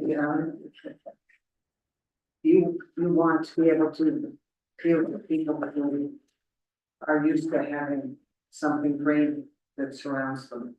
Yeah, no, absolutely. And so, yeah, I would take a look at how you have, how you've laid it out and be a bit more imaginative. It might be nice to have one less structure, actually, but that's, I know you wanna do your maximum. Yeah, no, let me work on the site plan. We'll come back to you. We'll, like, I kind of hear what we're looking for is more green space. Also, just this especially along Argentine Street is important. And then, once we get this, site plan kind of dialed in, we can go over and I would like you guys just to do like another preliminary review of the site plan if that you're happy with it. And then I can really take it to the landscape designer and get something nice around the buildings and satisfy it that way. We just want to kind of get to To satisfy it that way is probably going to, when I'm looking at it, require that we have some sort of a bond that's gonna happen. We can do that. yeah, absolutely. The townhomes do not do their own. Yeah. Because that's. Yeah, I mean, the townhomes, like, we're moving in forward with a different cadence, different team, different everyone. It will not be left behind. We're working now on getting all the plants and we're planning on seeding and planning this first phase by snow, no matter what, like that will be seeded. And, the landscape plan that was you guys approved will absolutely be installed by, winter and by CO. All the materials that you guys approved on this phase, You mean this phase? yes, yeah, sorry, this phase one, yeah, And the townhomes that, yeah, Look at even the visual difference there. When I look at this and I look at where this enters and how the parking is scattered and where your green space is here, there and in between. And I look over here and. I see what you're saying, yeah, no, I agree with you, I think it's like also, And these are supposed to be our finer homes? yeah, no, we'll adjust density and parking and see what we can do there. Pull it off. Yeah. Well, just space wise because of cars. Yeah. So we'll do kind of adjust, like I know what you're kind of looking for and I can visualize it in my brain now and we're gonna get our architects working on it and we can look at something else next time and go from there. because that's kind of what we started off on the lot, the left side, is it was a sea of parking and now it's broken up a little bit. Right, So it's yeah.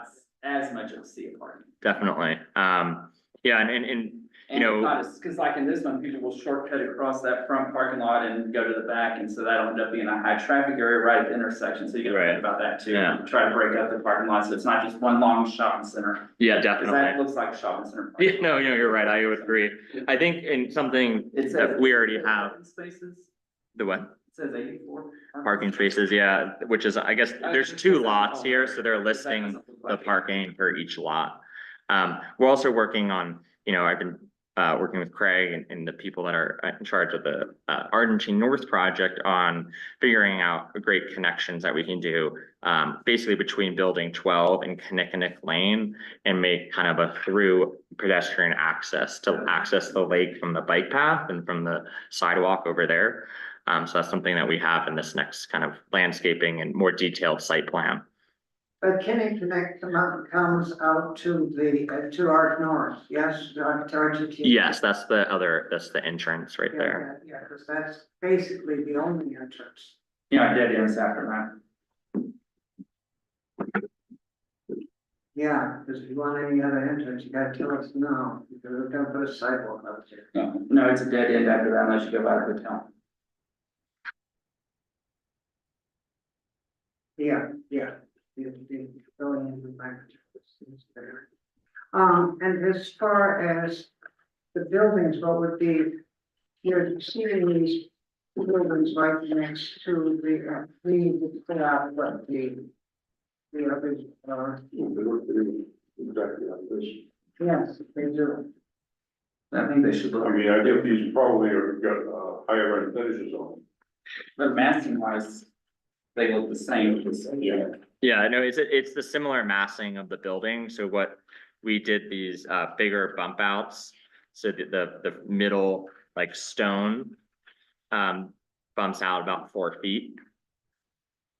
That is different from what the buildings we have now, and we're also adding balconies and porches on both sides, so each unit will have a covered porch off of their kitchen and living, and then also a uncovered balcony or porch off of the master. But it is virtually the same. design. Yes, it's a very similar design. We took the design of the first phase and are kind of increasing we're staying within the modular structure. We're increasing the box size a little bit, and then we kind of added more. I know like the side elevations last time were a concern for you guys, so we're added more material on these sides with increasing stone coverage on the fronts and sides, and try to break that up and also increase the amount of windows than what the buildings that we have now. Like added some roof structures, like accessory roof structures above these windows, also the timber beams under the dormers. I mean, the only thing that strikes me is you look at it like on a front or rear elevation, it's, it's one giant flat roof line. No, there's any way to break that up at all. The gable lines look great, I like Yeah, because they triple, the bump outs, do break up the front of the side, but you still have that. Long roof, by the way. Is it this clear winter? This, Right here. So because we kind of added this lower, yeah, I think that, well, the other ones are that way too, but I mean, I think that helps. okay, I don't know if there's anything we can be done to. kind of How long is that long? I mean, probably the dimensions of here. This is probably about 45 feet. Our boxes have a width of 15 feet each. There's structurally, like these trusses are sitting on top of one modular box. There's this front, and then this secondary roof, this metal standing roof is, it's a site built item. Well, covered site built items that we build on site that we're using. 40 feet. It is a little bit darker, I think, when they printed than it was on the computer. And of course, we have full sample boards that we'll be bringing in. I've met with like Hardy Board, and all these materials we've already been able to source, and we can get physical samples, and we know it pencils in with our price point. So like what you see here is actually what we will order. It's not something that we have to go find and spec. And that's true for all the materials listed in this chart up on the top. So we won't be looking at a black and white. No black and white. Yeah. How many units total? 7 times? There's 8 for each building, so it's 56 units. We can kind of, if we want to explore the units a little bit more. what's actually what matters least to me. Yeah. Yeah. Well, okay, we can skip that. Any say on floor plans? Yeah. Yeah. We really don't care. I mean, the things that we're always, looking at, the windows, vertical emphasis on the windows, which it has. I mean, you followed all this up from phase 1, so, I mean, you're there. Right. We've already put these window designs through Milgard.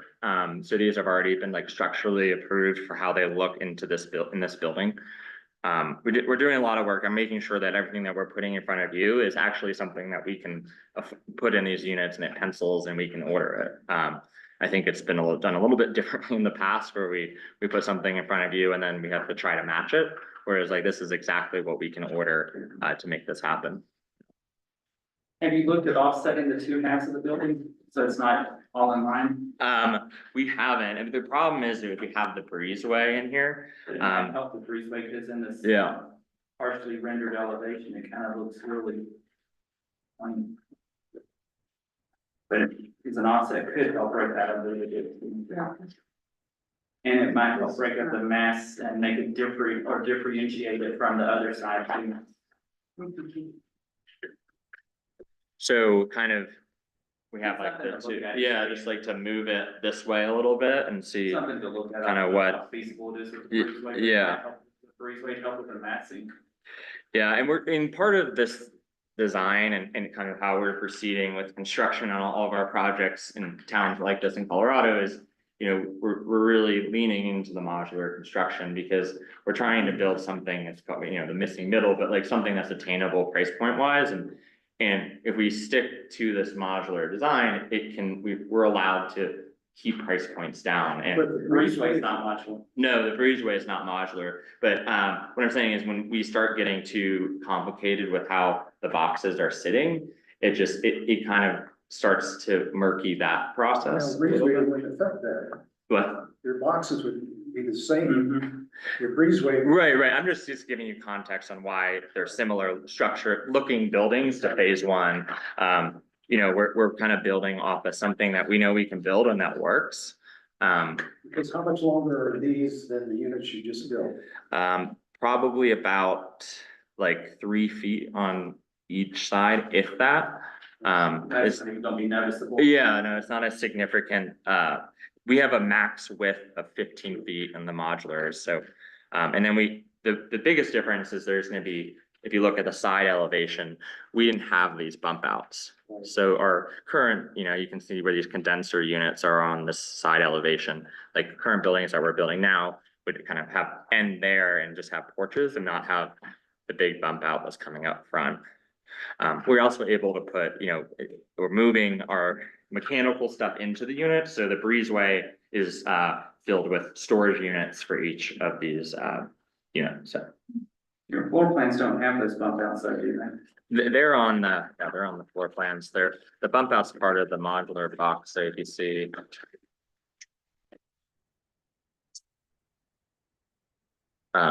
Maybe A1.10. So can you see, kind of this is the bump out I'm right not here. talking about on the side elevation. Oh, sorry, yeah, no, the side elevation, that's just, the bump out is an aesthetic thing that we added. Because we knew from last phase one that you guys wanted to have a little bit of egress there on the side of the building.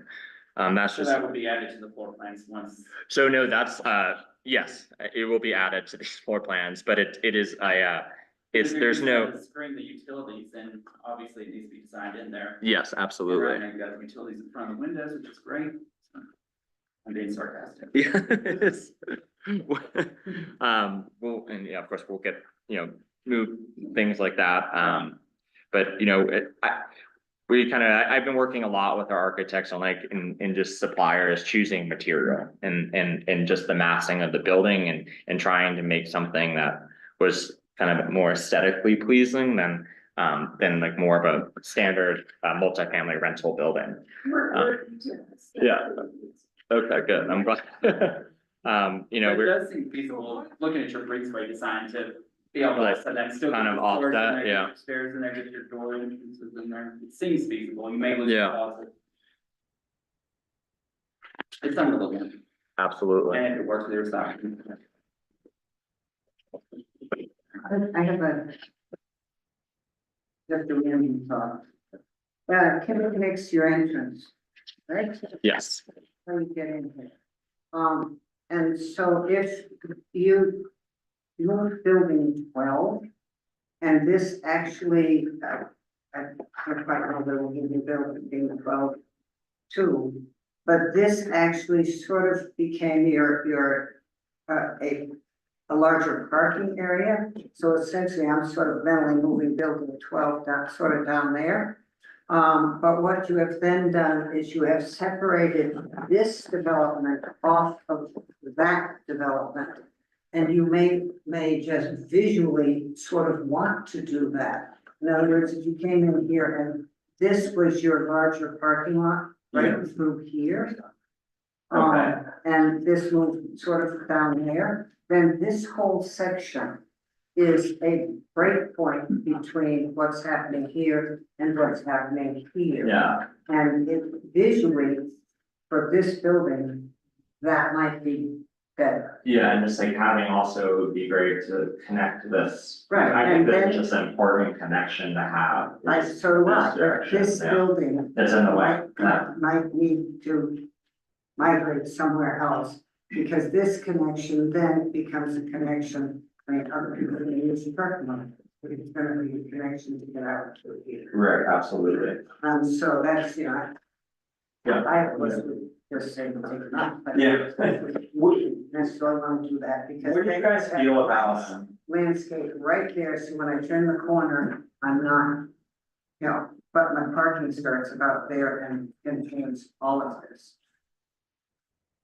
Anyway, that's just a thought. I have a question for you guys.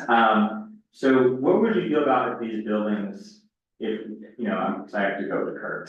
So, he has a certain density that we want to kind of hit with this project, but if we wanted to get rid of the building and take 4 units out, add 4 units to 2 other structures, so we have 6 structures instead of 7.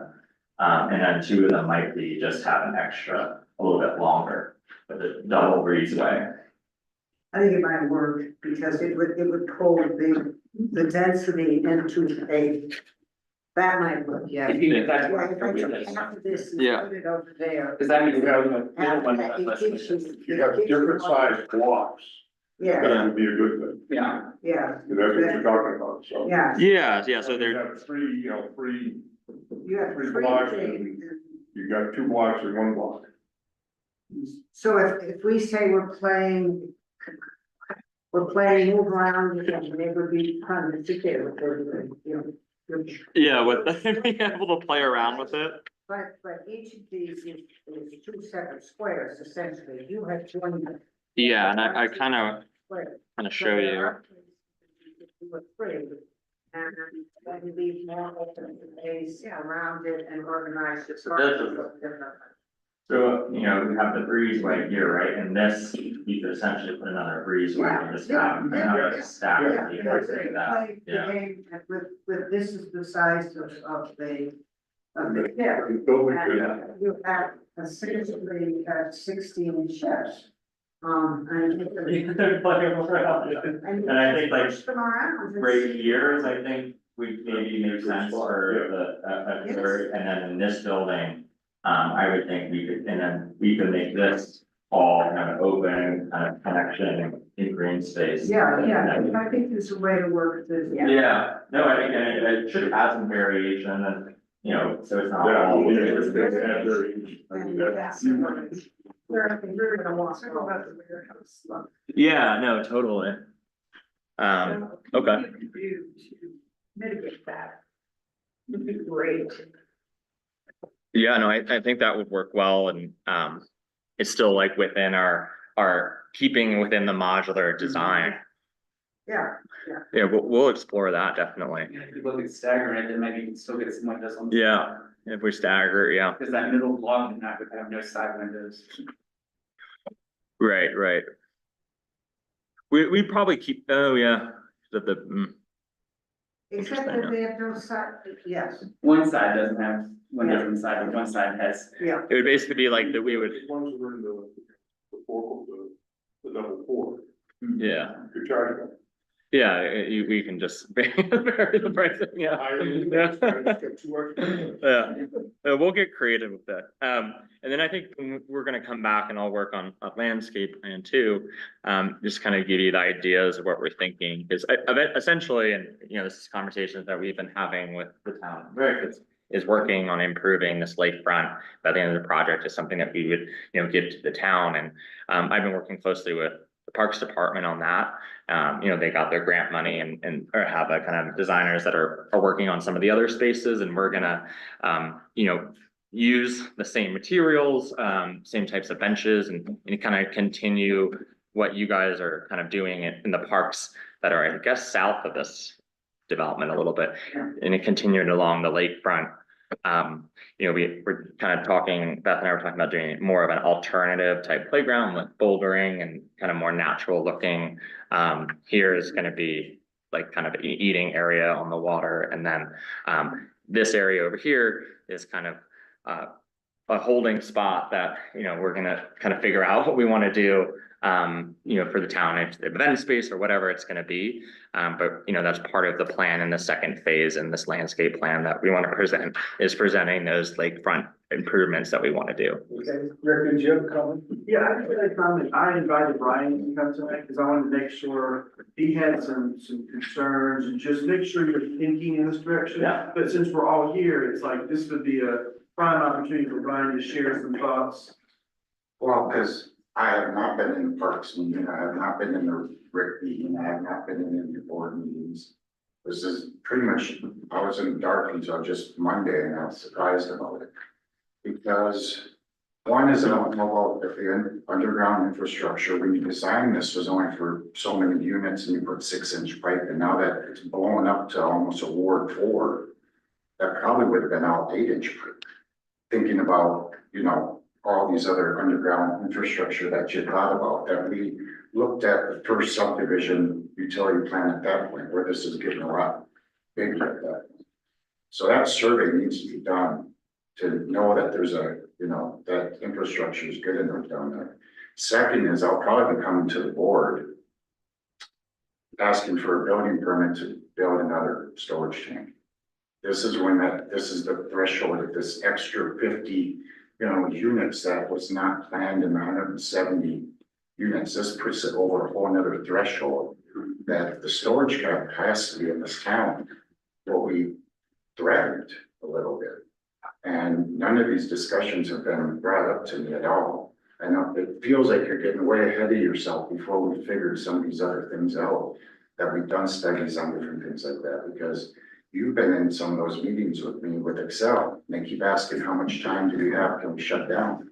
You know, and I'm telling them 24 hours is about what we have for storage.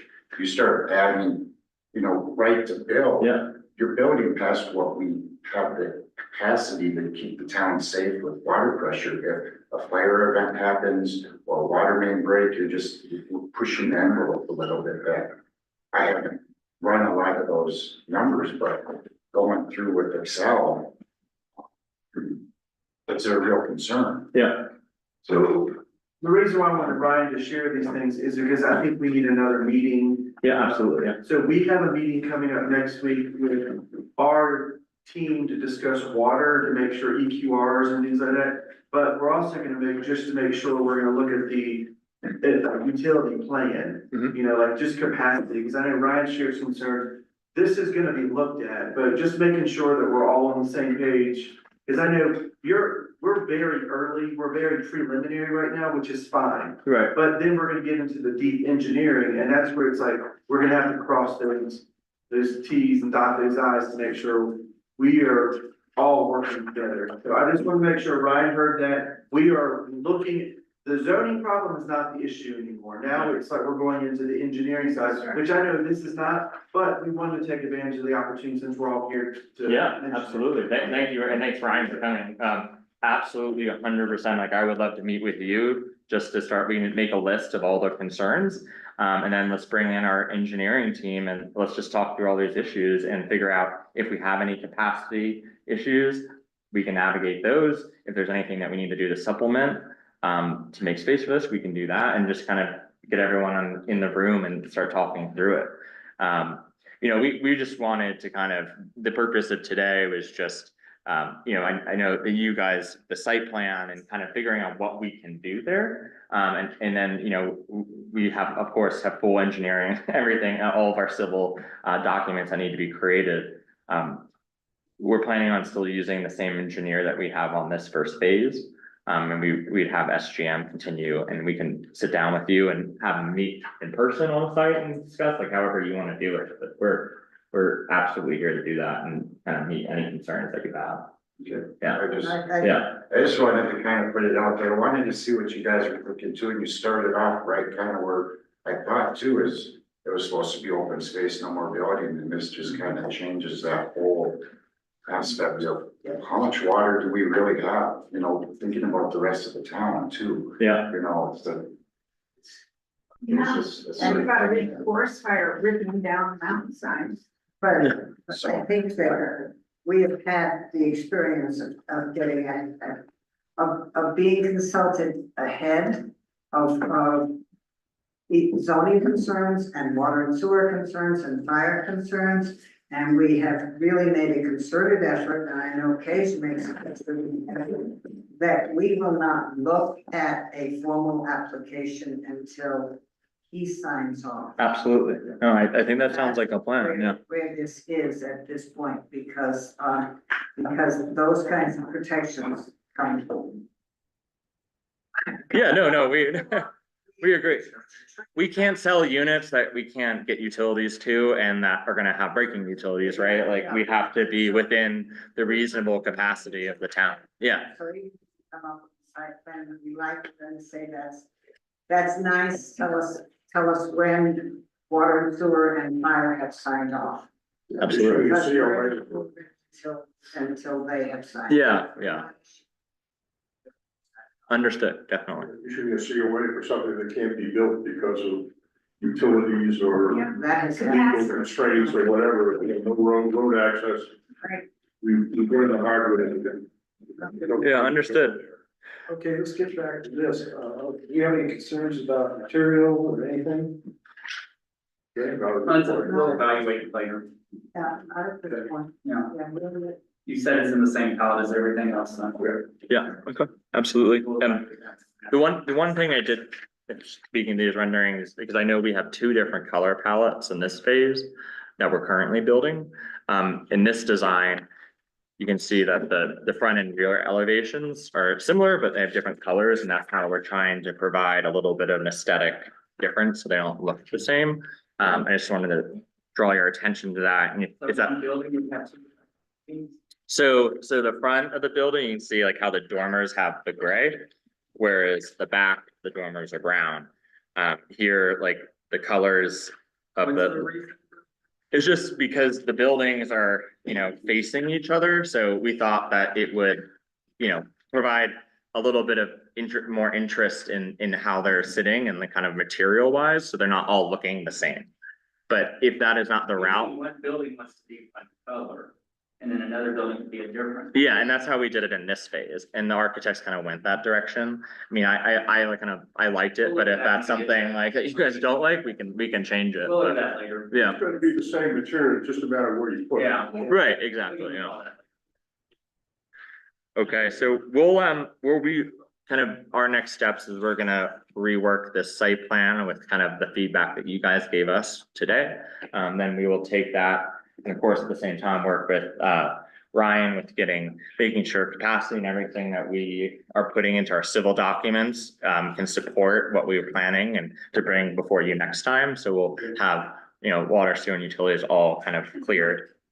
You have detailed landscape design. Absolutely, yes. That's part of our full submittal that, we're gonna do for the major COA application, yeah. Including a streetscape. Streetscape, yes, Yeah, okay. streetlights and. Oh, lighting plan, yes, yeah, Lighting plan, and if there are sidewalks, or if there are not sidewalks, or what the composition of the street is. Okay. So the landscape plan includes the streetscape. absolutely. You've got 2 points of access from Argentine. Is that enough for all of this? That would be, Almost got it.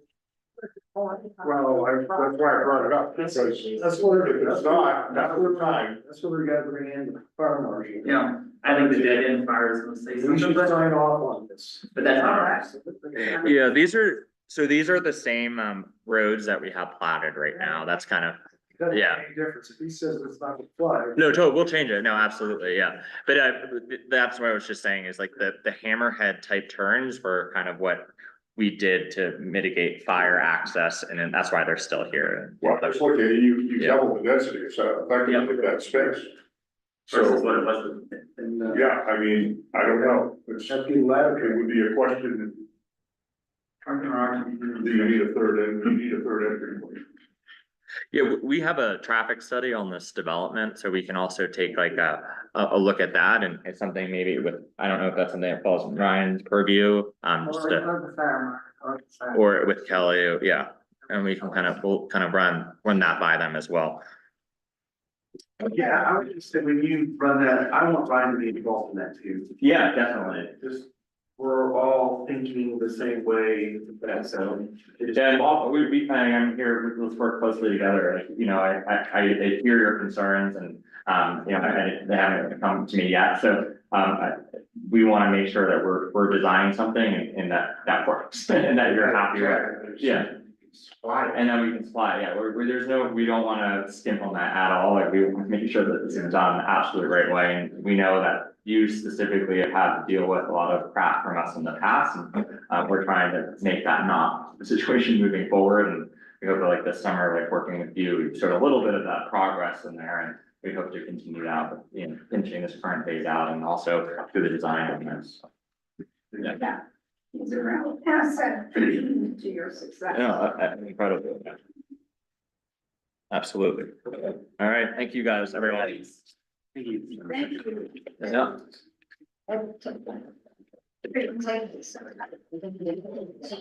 I'm the sheriff's paper, I'll start fires. I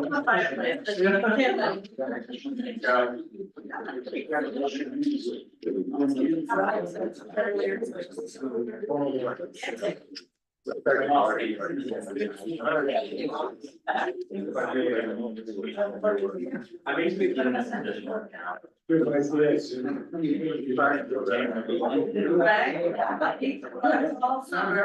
And then in January, you guys. Probably. Yeah, wow, yeah. Yeah, my art. We have to finish. All right, guys, let's keep going.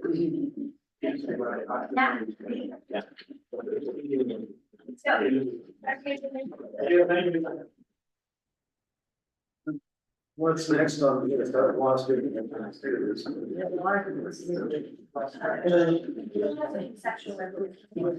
Okay, Sean, what are your conceptual? Okay.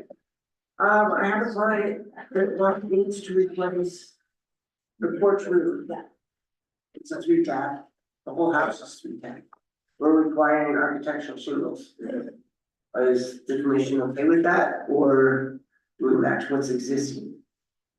We don't put 3 tabs on anything, do we? The whole house is 3-tab.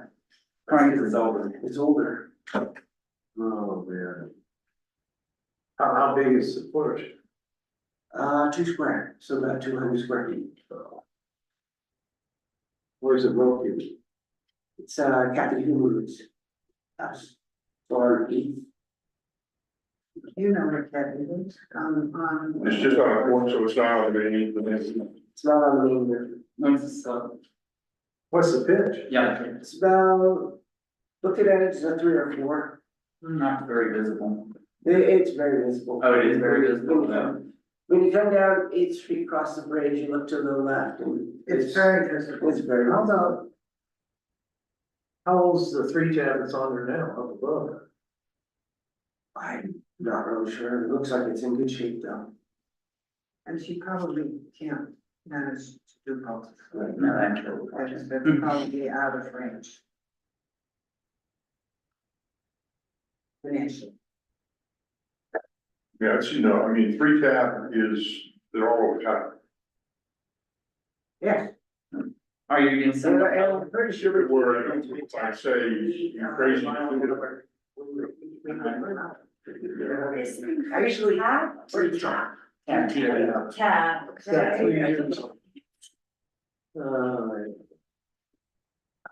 think we did one over here, there was a 3-tab, and we had 130 mile of that rate. Yeah. and she's not really right there in the wind. Yeah. I just, Is it a repair? what happens if the upper roof goes hot? Then she has to put on a real roof. Yeah. This is only a porch, right? Yes. It's a closed-in porch. but- You know, we might be able to do it as a repair, Mhm. then you can do the 3 tab maybe. So it's not a new porch. No. No, Ah, So it's just a repair. it's a repair. yeah, it's treated as a repair, Repair but She doesn't need to it. come. You're allowed to repair in kind. And Yeah. unfortunately, that means you could repair in a lousy kind.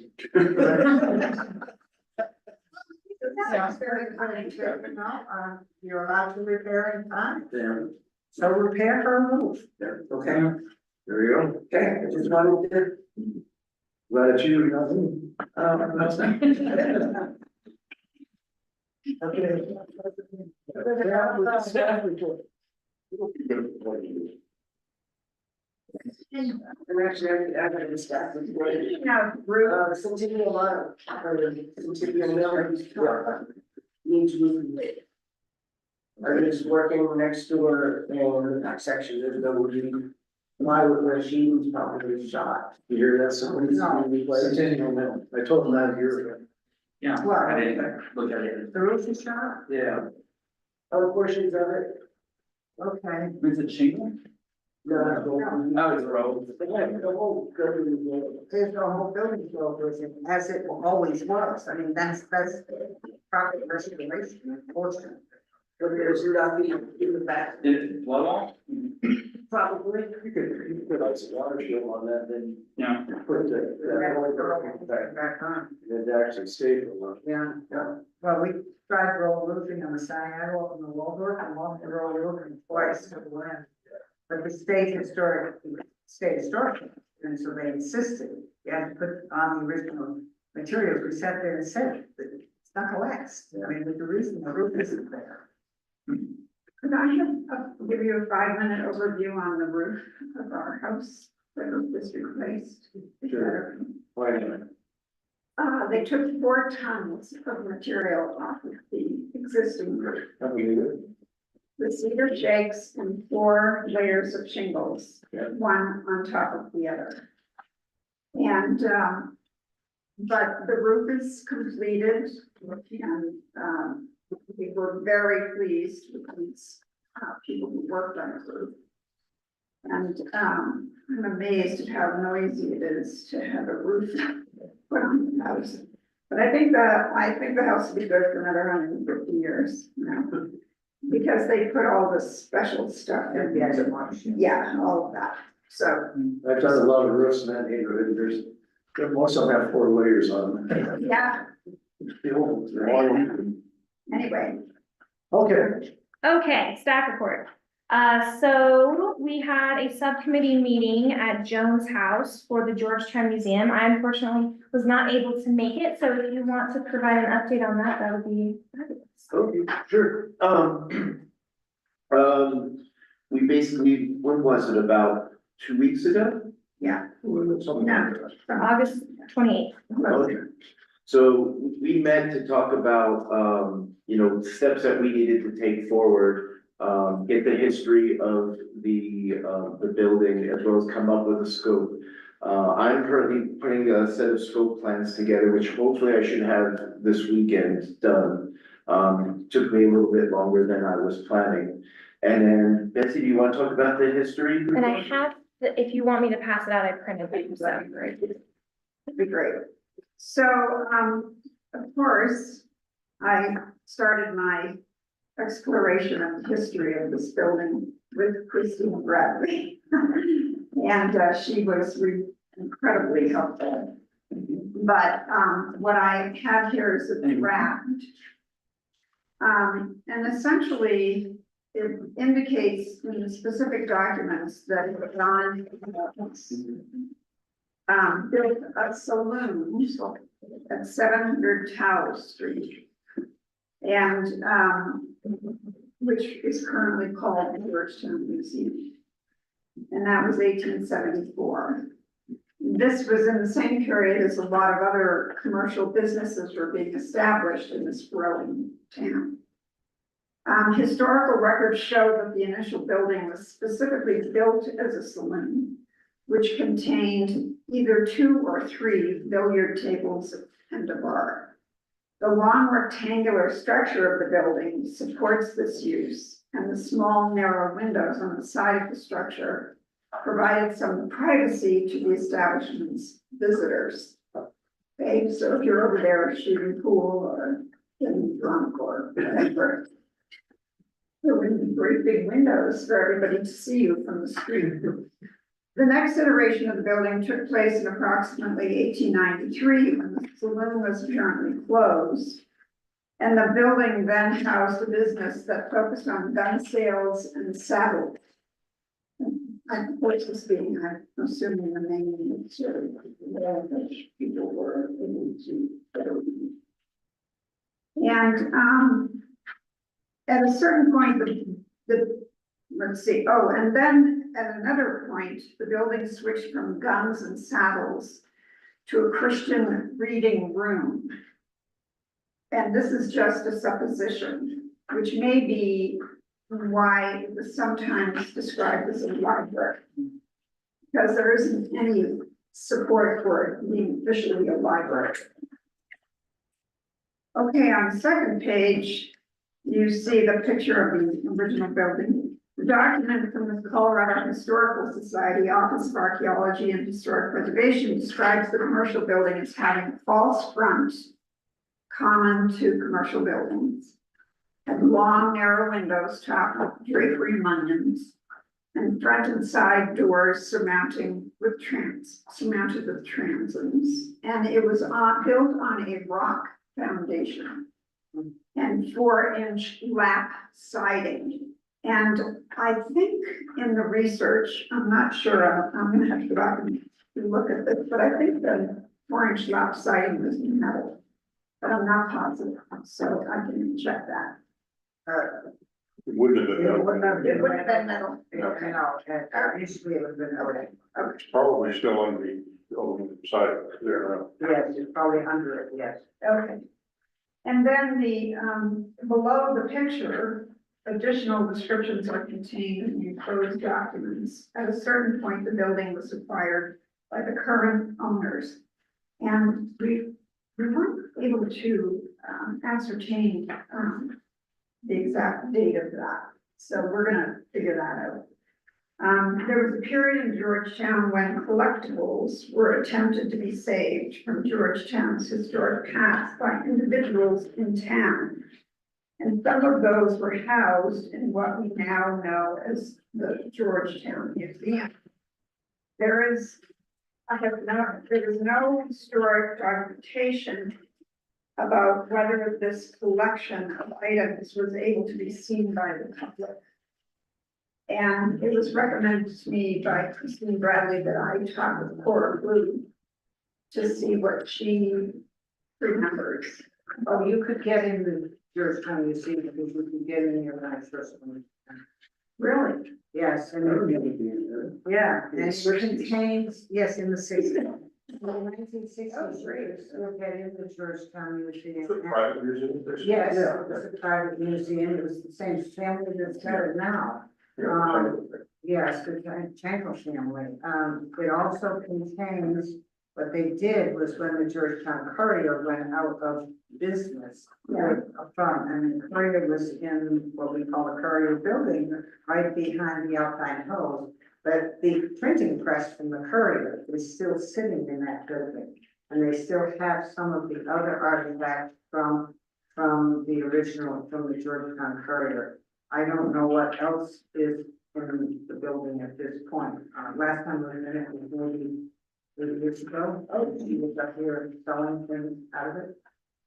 Okay, thank you for that. This document contains a brief overview of non-information taken from the files, and I think we've included the backup files. Yeah, okay. And we anticipate that additional documents are going to be available, obviously feedback, etc. oral history, I'd like to, have that happen. Provided by some of the older members of our community, and you can see the additional detail. So that's just sort of the big kind of snippet of what was there approximately when, which can be supported by historic documents.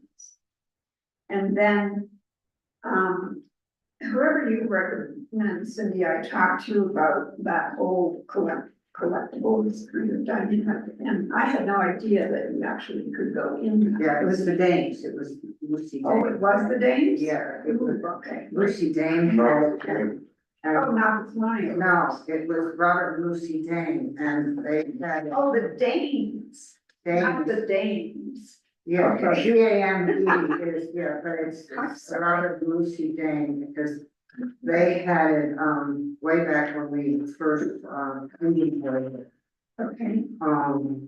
And this is her daughter, and this. I think, yeah, this is because her that name rings a bell, Yes. that's part of the Taco That's part of, lineage yes, somewhere. yes, that's So, her mother and okay, father. 'cause I know Vince has mentioned to me that, It was you know, it grandma. was his grandfather's place. Yes, it was his Yeah. grandfather's place, and his Okay. grandfather was Robert Dane. Okay, so, Yeah, but what is our idea here, that we're going to get a scope of work and we're gonna try to help get the work done? Yeah, two things came out of the meeting. We nixed the idea of a workshop. The workshops were not really appropriate. What we're looking at is coming up with a scope of work and plan and cost estimate to stabilize the building, which is all outside stuff. So we went and took a bunch of pictures and Keith put, basically drew the drawing up so we could see everything together and figure everything out. So he's working on that, and the other thing that came is if we use volunteers, most likely there is lead paint on that building.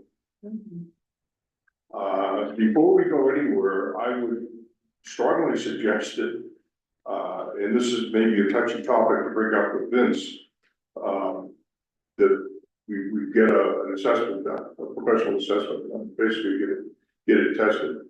I doubt that there is asbestos, and maybe we shouldn't even open that can of worms up, but the lead paint, yeah, I look at the part of the building without the paint falling off, that's probably lead paint that's on there. So that would need to be abated, but before you get there, I'm thinking it would cost probably $500 to get someone to come up and basically they have a machine that they can test it with. We did that at Strauss Park, and, it took the guy a couple days to get a report back. But that's something we'll need to figure out how to proceed with that, but before the town gets involved in any way behind this, I think from a liability standpoint, we need to know what we're dealing with and how to deal with it. And I know Kay just talked with, I've talked with Jerry and Sursa. Jerry didn't mention anything about the lead paint, even though I did mention it to him specifically. I do think just our perspective would be that we should test for that. Lynette also wanted me to make sure that we are being extremely mindful about the asbestos if there is any, so, and then Sursa has a bunch of forms we would just need to have people fill out, but they don't have any issues with volunteers outside of that, so. so I mean, there is a path forward to do this, and They have a volunteer workshop. well, we don't wanna call it a workshop because it gets, If they have a volunteer. it's just a volunteer day to help you. We want to take the learning part out of it, I think. Yeah. Program. Low key, yeah, the whole idea is to try and build, a community sense, and this would might be maybe the first project where, hey, we've got a bunch of people in town, we're proud of our town. If there's some places that need a little bit of help, We can help. we can help. that's a great message. And that's, in presenting it that way to Vince, he was excited about that, because he says, that's what it was like when I grew up here. The So, neighbors would have come and helped. you. yeah, neighbors would have come to help. Mhm. So that's kind of the play we want to give on a low key. We just need to make sure that, people are protected. Yeah. So that's kind of where we are and, probably the last thing that would be done would be painting. Because we got all this stuff to fix and the sense was, I think probably rather than try and patch and fix little pieces of wood all over the place, you know, take the wood off and replace it, period. You know, And that's what I'm fix it, doing right now. the side one, fix So it, that's what you're doing, you're Yeah. providing a scope right, and an estimate. yeah, Yeah. I'll work with you on this. And once we have a budget and a scope, Vince has told me that he does have some funds available, so he would be matching if we needed it, any potential grant that we would apply for. And the micro grant is the only thing that we could get this year, so, and I think that's up to $5,000. Yeah. I really would be surprised if this would go over that. I mean, there's not a lot of work there. It really isn't. Abatement, send it over. Yeah, that's the big unknown. Yeah, we have to get a professional bid, which, I mean, Abatement will cost some time. Yeah, So, yeah, but I'm not sure that, because it has been painted so many times over, I'm not sure that you're gonna find that.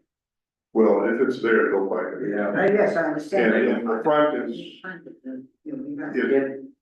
there's nothing left on the front, it just flakes here and there, and I would bet that that's, you know, they'll find what paint there. that's my concern. Just eat a little bit and we'll find out. The building on Rose. Actually, you can. No, actually, we didn't find any, it's supposed to be. Yeah, it does. It does have a means fix. I've heard it's sweet, I've never tried it, so. Which is funny. So the building on Rose Street that we talked about earlier, that was turned into the breakfast cotton shop. Yeah. Mountain Mamas. Yeah, that was originally a saloon, built at approximately the same. Yeah, Barnes. Okay, Okay, I do, you know, I'm hoping to get Georgetown Museum project done this year. I think we all can feel the season changing, so we wanna, probably time is of the essence at this point. Do we wanna set up another subcommittee meeting to sort of finalize things and then we can make a presentation to You Vince? wanna get together tomorrow and finish up the. Well, we can talk after the meeting, but I'd like to possibly do what I need to do this weekend and meet with you on Monday. Yeah. And then we should have the scope worked out by Monday. Okay. Okay, can we do another subcommittee meeting, maybe Wednesday, same time, 3 p.m.-ish, and then, hopefully we'll have something to present. I'll see if Vince is available. I feel like Thursdays are usually good for him, so, Okay. I don't know if he will be or not, but I can ask him and then we can try and do that. Okay, that's good. Cool. Okay, so, this Wednesday, Yeah, will you send out a notice and a time about that? yes. Okay. Okay, fabulous. Any comments from you two about this project? Is there water, but No. no water. No water, no sewer, and when electric, there's 2 wires going across the street. That's it. That's what I thought. I just, hadn't been, no one's been in there, I didn't know. So. How many beer? Would he allow us to go in and look? We've asked him, there's a lot of stuff in there. Yeah, can't even get in. I mean, it's, I don't think there's water. I've never. I mean, he's told me that there's no water, so I have no reason not to believe that. So I guess the other question, are we concerned that there's any structural problems? Not at this point. He seems very confident that there's not. I mean, the foundation needs repointing and stuff like that, but I mean, it's not a whole lot different than the house that that I fixed on across the street. I know what the foundation is, it's basically rubble. The reason I'm asking is because there's another structure that I am looking at to get inside and the owner has forbid me, so I'm kind of moving towards legal means now to get it out. Yeah, it's not the case here. The problem is you can't get in, you can't sit around inside. It's loaded to the gills with stuff he's brought up and stuff that was there before. It would be great just if we could ask him, if somebody can go through and at least, see what the archives and, antiques that he has. Bob and I have been I might talking be to him able to about talk, it. Yeah, I might be able to talk to he's gonna need him, but assistance let me go in there. That's all we know. Yeah, and The other place we noticed is where the addition was built on one side, there's a drop of a roof line. It's very obvious, it's right where they added an addition on, so there may be some settling or something.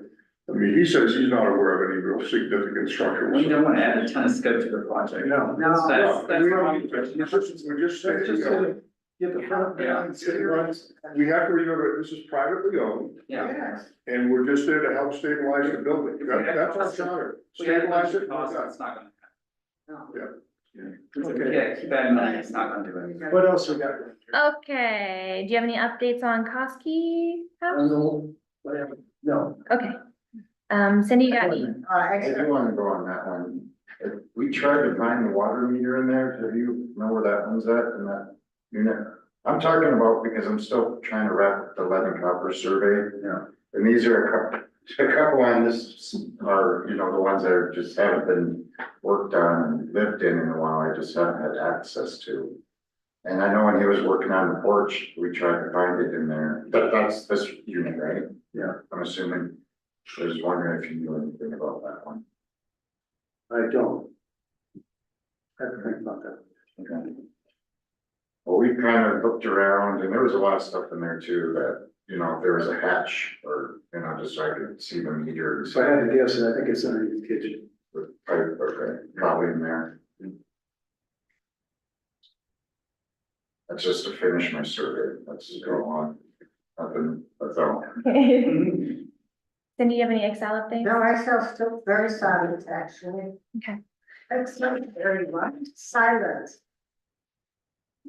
No, silence is not golden on it. It's getting a little late, and this is just an idea I had, but I was talking to Mary about maybe just surveying the people on Rose Street about if they'd be willing to pay for their block to fix the sidewalk that Bob was working on. And so, just a tickle to think about. We can maybe have a longer conversation about it later, but. What we would hope for Rose Street, because it is, it was initially flagstone lead from this place to the park.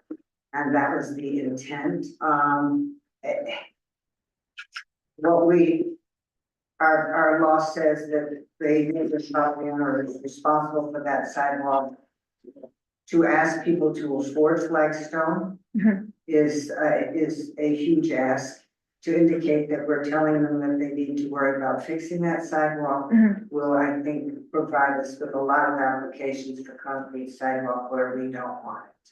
Right, I was thinking about, the same grant opportunity, but with the private owners matching it, so it'd be a 1 to 10% match for them as well, so that's. A pretty good deal if they want a new sidewalk. so has anybody started top of Rose Street and gone down the street? There's so much variation Yeah, all the way down. okay, it's all, Yeah, Yes, it's all. it's not done, but it's Oh, all about, it's But all if- measured and. Great. if you wanted, if Drawn you're out. talking about revitalizing Main Street, Yeah. Yeah, but I mean, that just to question the becomes, people, if they're interested. Town willing to house a revival. I would answer that before you went out and talk to anybody. Answer what? Is the town willing to be the sponsor for a revitalized Main Street grant that is matched by the local residents? I haven't talked to Rick about it, just talked to Mary about it Because today. that's where you so- would start. I wouldn't talk to anybody on the street until you had an answer to that question. And until you had the sense of how much it was gonna cost to do, let's say, X block or X 2 blocks. Mhm. In order to bring them up, and I'm talking 6th Street North. And so you had the whole framework of, look, we can get this much in the grant, we're looking for people who need these sidewalks. Mhm. At this point, it would only cost you a little bit, Mhm. and you get a whole brand new And I've sidewalk. got the detail Good idea. to be able to parse it that way. And it's more than just getting a bunch of flagstones. Oh, yeah. I mean, there's concrete work involved, there's stump removal, there's I mean, there's a lot to it. Yes, Yeah. right, you would take your couple of blocks, you would say, that we can apply for this Yeah. grant, if you guys wanna have this happen, the match is this, your portion of that would be this, but you get a whole new sidewalk at a far reduced price. So, You might find interest along the street, yeah. so what happens when, like, the Blakesley say, great, we're gonna do that, and then the people next door to us or down the street say, I don't have any money, I can't do that. Well, then you only get parts of the sidewalk done, but at least you get parts. I Okay, mean, right now, we're doing piecemeal, like Jones sidewalk is done and not either side, so that's kind of how we've been doing it anyway. It may be worth looking at it as another town sponsored project with participation by residents. lifting flags and. Well, that's what it would be. Well, I mean, it's. Yeah, we would be The objective would be the town would dictate, Mhm. you know, they come up with a design, this is what we're gonna do, Yes, and this is what it's gonna cost. Yeah, And some sections are already done. Mhm. Some sections really need a lot of work, some need a little bit less work. You know, we can come up with all that detail. And then we can figure out what the whole project is gonna cost, and then, okay, and don't we we, go after the top, I would go after the town. For contributions, you know, can you know, and obviously the people that are living on the street would have more of an incentive to, you know, kick in some money, because it's right in front of their house. Mhm. That might be a better way of approaching it, because you don't want, I don't see the point in doing it piecemeal. We could put that on the people that are doing, you know, that have that obligation now. so, Well, the reason we can't do it right now is 20 we years. can't afford the match, so that's why I'm thinking about approaching the residents to see if they can, you know, if they wanna. Well, I mean, we pay for could do it in that. phases also. Yeah. because- yeah, that's what my point, you pick the two blocks that you think, that, you know. Yeah. And, you know, I don't necessarily agree that you would have to get it. Piecemeal's gonna work for you eventually, Yeah, but you wanna establish this is what we're going to do oh, yeah, from here to here. Yeah, It's not like, we're gonna do this here, then we're gonna do this here, we're gonna do that there, when we get to it. To me, it needs to be like Starks Park, where this is what it's gonna look like when it's all done. right, And if it takes 3 years or 4 years, so be it, but we're working towards this, rather than letting everybody do kind of their own. right, They're yeah, all you would be letting them do their own thing. yeah, if they wanted to do the, sorry. I've gotta have an overall sort of architectural rendering, Mhm. because there's so many like in and outs and. You know, Yeah, we- right. Yeah, we would have the I don't design. think it has these two blocks at a Yeah, time. and if they want the grant match, they have to do our design. I mean, that would be, and again, just thought about this today and was talking about it with Mary, so. And things like, there's a lot of flagstone that's there that need, you know, it's all gonna need to come up. Yeah, Some of it can be reused, some of it can't be. Mhm. We also have some stockpile of flagstone. Okay, So this there's was a lot of moving parts. Yeah, let's keep going. so maybe we just like pick one block to try to. I'll think about it some more and talk about it next time. Gee, it'd be great if you just started right in front of my house. How does it count going from here that way? You're on the right side of the track. I don't have any updates on the local historical site resurvey, no match grant, sorry. Did send a letter to the Muscovite structure guy. We have an inspection scheduled, a re-inspection for September 26th. If he hasn't moved it at that point, then we'll pursue next steps. Sent a letter to Yana at 704 4th Street. She has been talking to me and talking to HGI and talking to Cindy and talking to Sean and talking to a lot of people about, how to get the barn, Give the building away, anybody want a barn? What building? the barn, Living Hamel House, 704 4th Street. It's in her yard, it's her barn. just put it in the parking lot. The last she spoke to me, she asked me to come do a bid. And She's getting bids from a couple So people. she actually approached me to do a formal Good, bid. because, you know, we could at least look at some money. I was supposed to, tomorrow, and start looking at it. It's done. They want a paddleboard shelter down at the lake. We're not moving that barn, it would fall down. Do moving pieces. Take it apart, rebuild it. So working with her. That's all there is for that right now. We are going to look at historic signage in late October. That's what you guys said last time, so let me know if you want me to change that. Tax credit session, so a conversation item that was brought up when she was doing that presentation is that, or Cindy brought it up, I think that you are authorized to approve tax credit applications.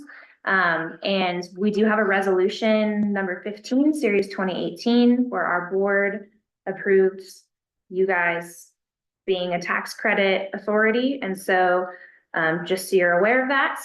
And I think I have not done tax credits with you guys yet, and I don't know if we have a procedure. I need to look into what the procedure and the submittals and everything is for Yes, that. would you So, please see if the applications are the same? We have applications downstairs. I just asked Jen where they are.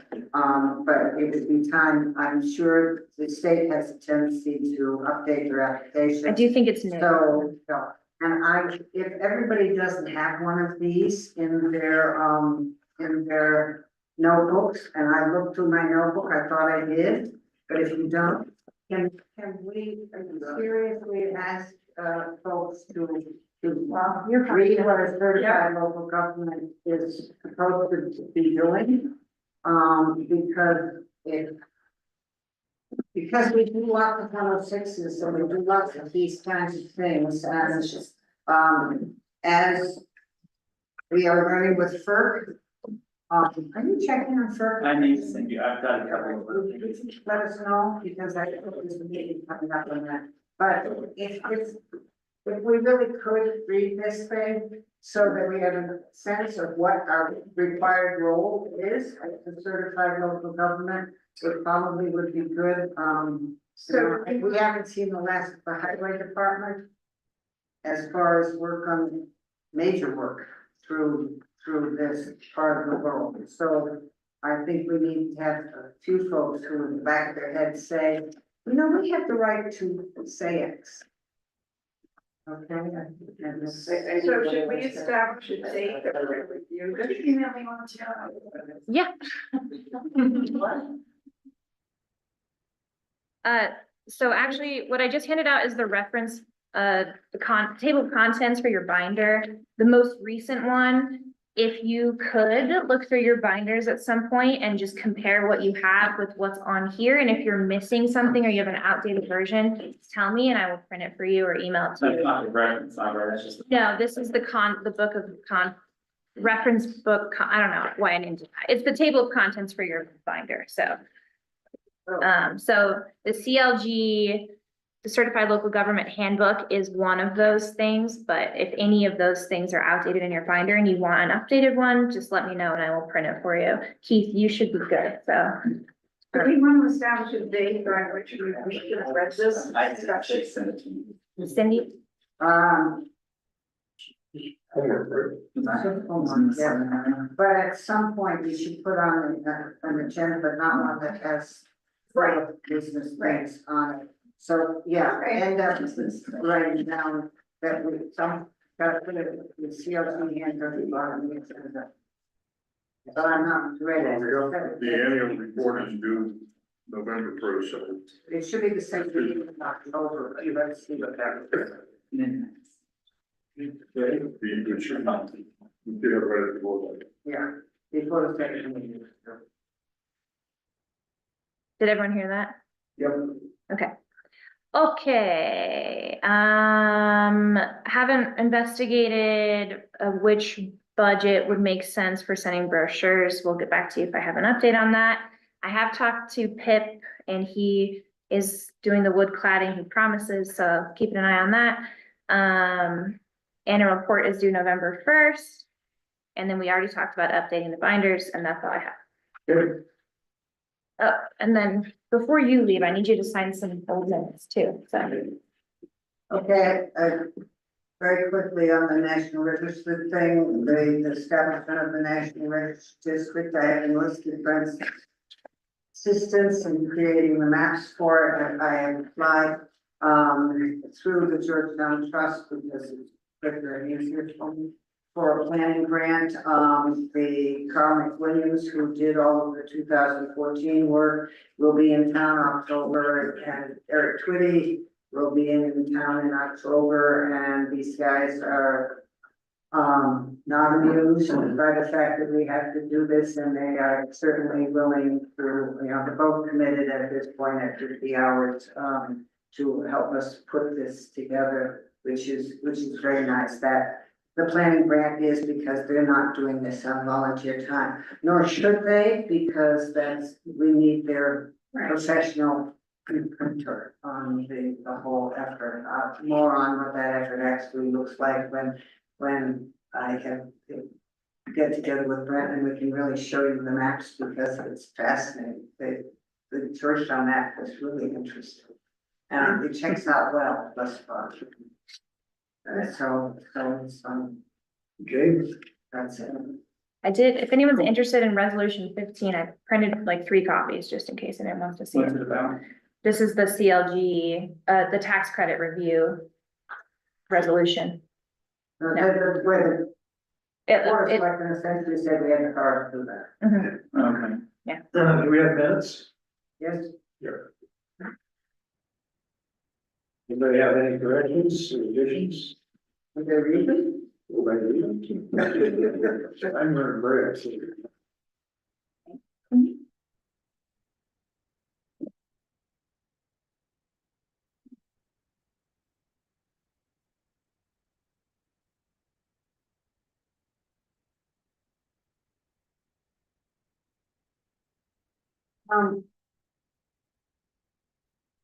on the, recommendations for Lloyd Gannon. We did indicate, okay, you said, Miss Eaton read the letter. In our recommendations, we also indicated that we had received that letter, I believe. The whole letter. Yes, I know you printed the whole letter, but when you said after the public portion, the DRC indicated the following recommendation. Well, what do you we want me to got, say? when we got to that recommendation, I believe that, in recommendation 4, we indicated that we had received we had received the letter above. We had received the letter quoted above. Okay. But it was part of the recommendation.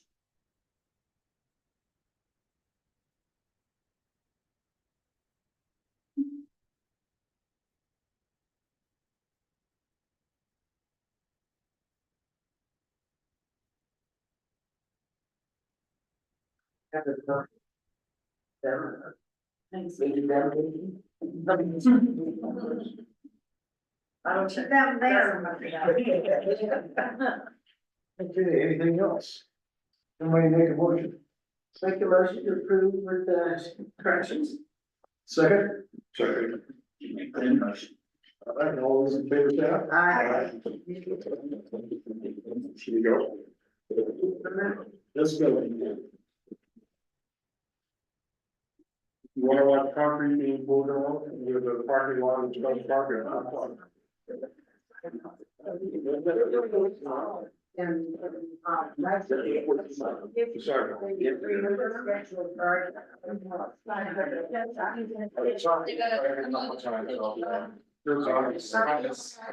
Yeah.